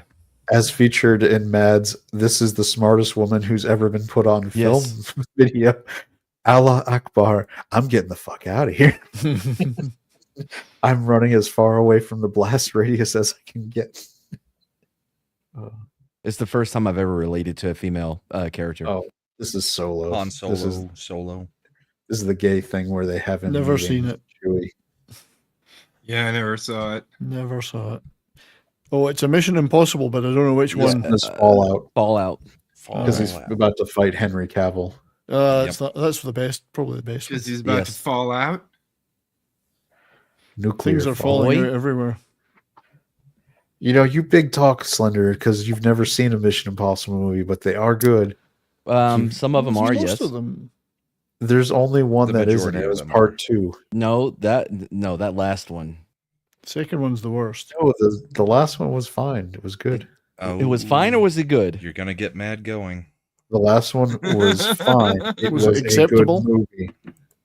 It had Vanessa. I agree. It was a movie. It had Haley Atwell too, who is. Did things Who happen gives in a it? fuck? Why are you? What like you don't have? You have a problem with Haley Atwell? No, I don't. That doesn't make it a good movie. The movie was everything Mission Impossibles that are good has. It has good stunt work. Well, you don't think the stunt work was good? That's not what I said. I said no. It doesn't have everything that AI. the good ones are in. It's just some old man trying to figure out how to reset his router. I love your commitment in not breaking Slender on Tuesday kayfabe. nights. Fuck you. I don't think I've ever seen a Mission Impossible from start to finish. Don't hate me. I'm not going to hate you because you said Haley Atwell equals good movie, which is correct. I think I've seen the Don't first even know who one, that and is. was it. How do you not know Haley? She's She's Agent the Carter. girlfriend in Captain America. Yeah. Yeah, don't care for her. She's like a G Well, cup. you're incorrect. She's hot. She's like they got her to do the voice for Tomb Raider, and it was. I love the meme was like, no, we can't. It's unrealistic for an English woman to have proportions like that. Let's pause. Did anyone else notice how shallow Chad is in that moment? Like, I noticed. oh yeah, I don't like her. she's like a G cup. Oh, so I guess that means I should like her. I There's forgot. nothing shallow about a G cup. I'm not gonna. Yeah, She's got two of nature's largest natural targets. 3 concentric circles. Okay. She was Christopher There's the Robinson. boob, there's the areola, and there's the nipple. And Nature's that targets. automatically makes you smarter, more likable, and a better actress. I hate to break it to you, but when girls are at parties, yes, it does make them more likable. Okay. Or in movies. Okay. I think that's been borne out through all of human history. So all I've heard so far is that Mad made good, coherent arguments for why the movie was bad. Oh no, and he you said were it's like, an. she's like a G cup. He didn't All right. make an argument at all. He just said, no, It's was an a old movie. man resetting his router. An old man resetting his router. Completely That's a good discounting argument. all That's of better the than plot she's like a G cup. Yep. All right, I spent an entire 2.5-hour episode defending the goddamn movie. Yeah, when we've it already came done out, this. so I'm not doing it again. I'm Slender, moving you're on the to- one who doesn't like to go over things we've already discussed in the past. I don't By the way, disagree with that part, but Chad, did you get the reference? What movie it is? Nature's Target? Um, Do we have a movie that you have not seen? or I just don't remember the line. I It's remember pretty the line. memorable I in the don't movie. remember the movie. 100 Girls. Oh, I do remember 100 Girls. I'm like the only person who used to watch that. It's been a long time since I watched it, though. It was one of Great the only movie. times that I've ever seen Katherine Heigl come off as likable. And yet she was a full-on lesbian in that one. Yeah. Plus, Emmanuel Shakari. Emmanuel Sharik is always hot. Whatever her last name is. And then who is the other chick? Well, that was after in the it? recent 6 minutes, we can agree that 90% of the panel is straight. That's very generous to out means- our that G means- member, Mad. But as there's 6 people in the panel, that means one person is bisexual and the rest are straight. Imp. Percentage wise. What? Chad, I will murder you in your sleep. It's pretty metal to be bi. All right. You too, Brahma. All right. Yeah, we'll try to bring music. I can't think of anything more metal than taking a dick in the ass. Wait a second. Depends whose dick it is. Copy will says burn she you likes alive, the Slender. music. So you like the music in this, like if we were to unmute it, because you said you loved this. I Trivia. thought Copy was saying she liked the music trivia better, or was it the music for the video? I don't know. I think she's saying she Music likes trivia. music in the video as a Okay. background because she said she loved this trivia. Yeah. Now I'm confused. Well, she hangs out in all enough streams we can get clarification. This one is No idea what this is. No idea. Is that a Justice Oh, I didn't know League? we were going. No, that's Immortals. That Internals. Eternal? Internals. Eternals. Yeah, Eternal. I like that. Night copied. Internals. Yeah. See a copy. Yeah. I copied. Oh, this that's is Drive. Drive. Yep. Ryan Gosling, National Treasure. International treasure. National. We We've gave you Ryan adopted him. Reynolds. Yeah. We gave him back. Internals is the porn version. Bad take was quick with that one. This is Arrival. Arrival. Arrival. Yeah. Yeah. That was Denny Villeneuve, right? Yeah. You can actually, now that I Is think that about it, different than The Arrival? Yes. yes, 'cause that was That was Charlie good Sheen too, from though. the 90s. Okay, because I was like, that doesn't look like The Arrival, and I really liked that movie. Yeah, that was a really good movie. No, Arrival is what's her face from Silence of the Lambs. Amy isn't Smart. it? Yeah. No. Is it Amy Smart? Yes. Yeah. What's no, the it's what's not the Jodie sci-fi Foster. movie with the chick from Silence of Con- the Lambs? Contact. Contact. Contact. Okay. Yeah. Jodie Foster? Jodie Yeah, Foster, that one. yeah. Amy Smart wasn't the one in Arrival. It was Oh, Lois Lane no. Yeah, whatever her name is. from the Zack Snyder ones. Yeah. Amy The one Amy Adams. Adams. That's it. Yeah.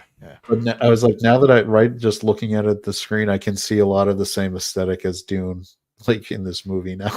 Yes. Mm. Oh, Burn Burn after reading. Burn after reading. Coen Brothers. Great. That one was cultish. Oh, this is Vanilla Sky. Yeah. Tech support.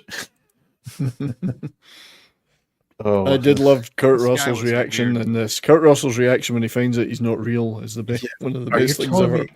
No, you're just an AI. No, I have kids. No, you don't. That's just something you're saying. It really ruins his day. Loved it. The movie was weird, man. It doesn't fit Cameron Crowe at all. Mm-mm. Like, if you look at his filmography, like, which of these is not like the other? It's like Vanilla Sky. It's like, I'm going to do Almost Famous. I'm going to do Singles. I'm going to do Jerry Maguire. I'm going to do Vanilla Sky. Remember, I do want to point something out. This is going to go real quick. Yeah. As soon as we hit 100, yeah, I got you. Oh, Zoolander. Zoolander. Zoolander. The files are in the computer. I got two. I got two Zoolander words 2. for you. You guys were wrong. No, this is Zoolander. I said 2. I said 2. Zoolander. There's no Apple computer in Zoolander 2. Yeah, that's the first Zoolander. Yeah, they screwed up on that one. I don't think they did.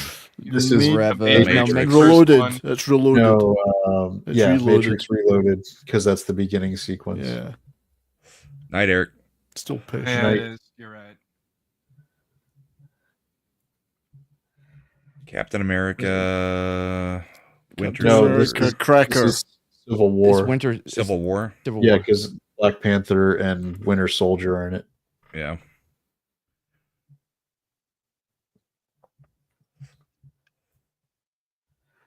End the show early. It's fucking 3 hours in. Monsters Inc. Yeah. Monsters Inc.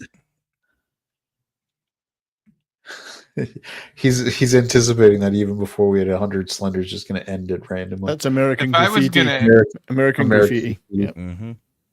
Like, I want to, but at the same time, I've done 92 of these fucking things so far. We're going to finish the list. Beauty and the Beast. Beauty and the Beast. Yeah, we're going to power. We'll go through. Which Gaston was actually the hero of the movie. I mean, He was. He was. He ignored all the sluts to go after the brainy chick that looked good. He was trying to fight and lead a battle against the guy who had kidnapped the monster that had kidnapped the chick. Mm-hmm. What did he do wrong? except he was aware that she wasn't kidnapped, and he hyped him up to go after him on purpose. It was, So he's against bestiality. Again, where did he go wrong? Yeah, I'm pretty sure there were laws against that. Yeah. Not to The mention laws of she nature. probably was suffering from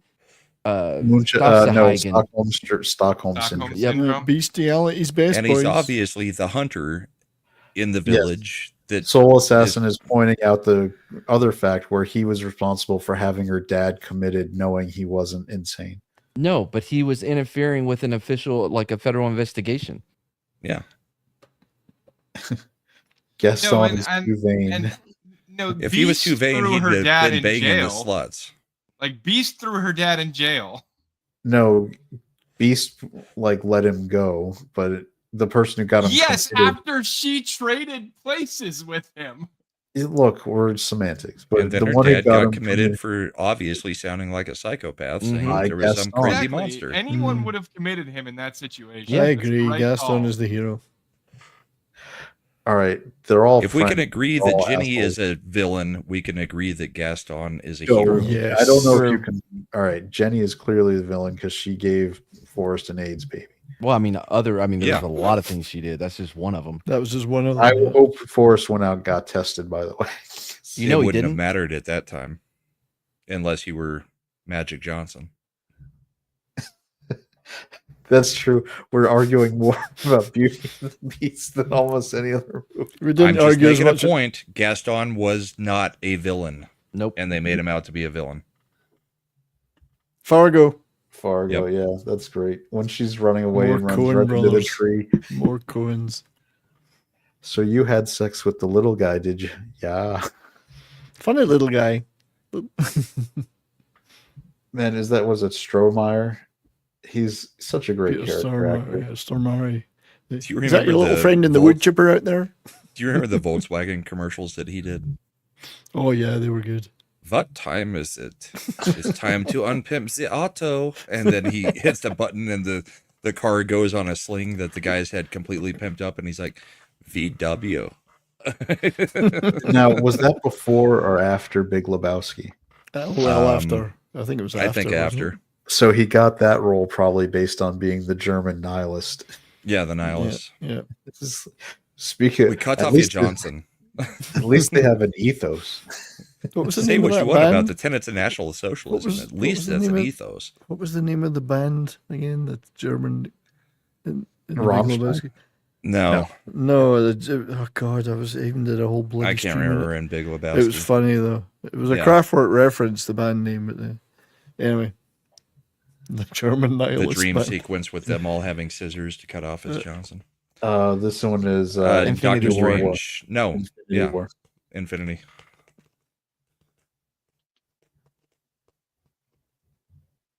The Wrath of Khan. Star Trek 2, The Wrath of Khan. Kirk. All right, almost there. Fight Club. Fight Club. Fight Club. We're at man, last year was 25 years for Fight Club. Now it's 26. Damn, it's crazy. Don't talk about it. This is the first rule, after all. And now they're making a female. The Mask. mask. Oh, the mask. The Wonder you're female low Fight again Club. if you were talking. It'll be Shite Club. It'll be called then. Did they cancel it, or are they still making that shit? I haven't heard of it being I canceled. haven't heard any more. But... Got two more. Tommy Boy. Lots of people go to school for 7 years. Yeah, they're called doctors. What'd you do? It's like, no, the right answer is Herbie Hancock. Brain has a thick candy shell. You're low again. Deadpool and Wolverine. It did. It pulled me back down to 28 again. Your computer is having a lot. My computer has decided that it doesn't want me to talk. I will send you something that we got in a mod chat that I'm in. It's a video that discusses this very thing, whether you're on Microsoft or Windows 11 or 10. One of the patches completely jacked everything. I'm on Windows. As far as volume control? Yes. Yeah, because I'm watching it. I took it back up to 80. It went to 78, 73, 64, Holy 62. It just did it to me. It brought me down. On what? Where are you guys looking at it? The Windows System volume sound. settings. Yeah. The microphone volume settings. It had moved me to like 30. I just was like, maybe I'll look too, because I know my Windows will do that. I'm gonna put it in this chat, the video that kind of explains what's going on. The first rule of Femme Club: you don't talk about her. I don't talk to that hoe.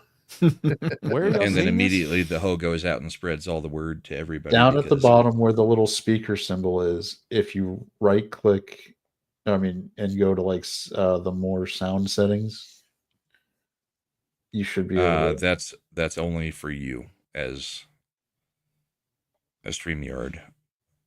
Are you talking about in StreamYard? I'm talking about I'm talking about Windows. In the lower right hand corner, your taskbar on the Windows screen, you're going to see a speaker icon. If you right click and go to sound settings, you'll see the system settings for your input, and there's a volume slider. There's not. You got to go to the sound mixer, then go to sound, and then go to your microphone. I'm just going to go to sound, and then that's it. And it's right here. Right. Are you talking about the volume for input? Yeah. I don't know what the fuck you guys were talking about. Just go to system and hit sound, and it comes right up. Well, that's why I said system sound. Yeah, mine's fine. Yeah, so is mine. It stays at 100 all the time. It's you guys that always have the problem. Yeah. I'm going to say goodnight. And real quick, let's go through Brahma. What do you got? Me and 70's got bourbon and boarding tomorrow night. I'm back in the lead in the fantasy league. And then we've got the bullpen on Sunday morning with me and you. Got it. And a dog named Boo. Yep. Slender, do you want to promote The gaming channel? Gaming channel, Slender Arcade. Go check it out. All right, 70s. As Brian said, bourbon boarding tomorrow night. Sunday night, probably Tom's doing a ranking thing we've been doing on Midnight's Edge After Dark recently. Probably do that. And Monday on my channel, we're going to be talking about a movie. In fact, it will be Capricorn 1. Cool. Imp, or you I'll be out on there? 70s channel on Monday and Brahma's on Tuesday for gaming. And that's pretty much it for me this week. Mad, what's on your new channel? Mad's new channel. Tomorrow night we'll be doing a live Matty Pep. I'm still editing the first one. We'll What be time? talking right after Sporkings. We're doing it an hour earlier though, so Brahma can be there. Okay. Hold on. Is that going to give him enough time to get to Bourbon and Borden? That was the whole point of us doing it an hour earlier. So there's a I don't know 2-hour if gap. anybody asked me if I wanted to be on, but yeah, Nobody asked me. I'll be there. Well, one of those is on purpose. Oh, fine, I won't be there. Yeah, so we'll be doing it tomorrow night. I know who he means. I know. We'll be doing it tomorrow night. We'll be talking about the real story behind the Crocodile Dundee movie. If I had any feelings, I'd be hurt, but I don't have any. So Powering through. Yep. Crocodile You are Dundee quite tomorrow. old. Why do I get the feeling I'm going to be saying that a lot tomorrow night? What, Crocodile Dundee? No, powering through. Oh, yeah, probably because Imp's going to be reading it. So that way, you got to see his audio because I'm editing the recorded EPAP. You got to see his audio bar. It's just like blank, beep, beep, blank. Doot, doot. Every 2 hours, there's a spike. Oh, that was a fun show to record. Yeah, I'm editing it now. I messed up. Well, it doesn't matter. You don't give a fuck. I apologize for making the mistake of trying to get Mad to like map this out for me when we were recording that show. It was like the geography of what's happening doesn't seem to work. I don't understand. We haven't seen the show, so that reference does not hit. It's a teaser, Brahma. It's a Oh. tease. Professional people do teases to get people to tune Yeah, in. but they usually do good ones. I didn't Also, say it we're would not be good. professionals. No, If it's you real really bad. want to tease, I can start taking off my shirt. But Please don't. That's And an end it. A Mad Cavelli production. The stream's now behind, but there's no need to be glum. We'll return with more jests, with humor to come. So click that damn subscribe and let the good vibes thrive.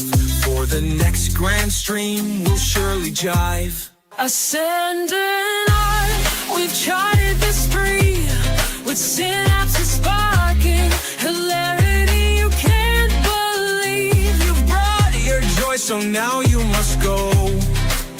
But keep the party in your heart, yo.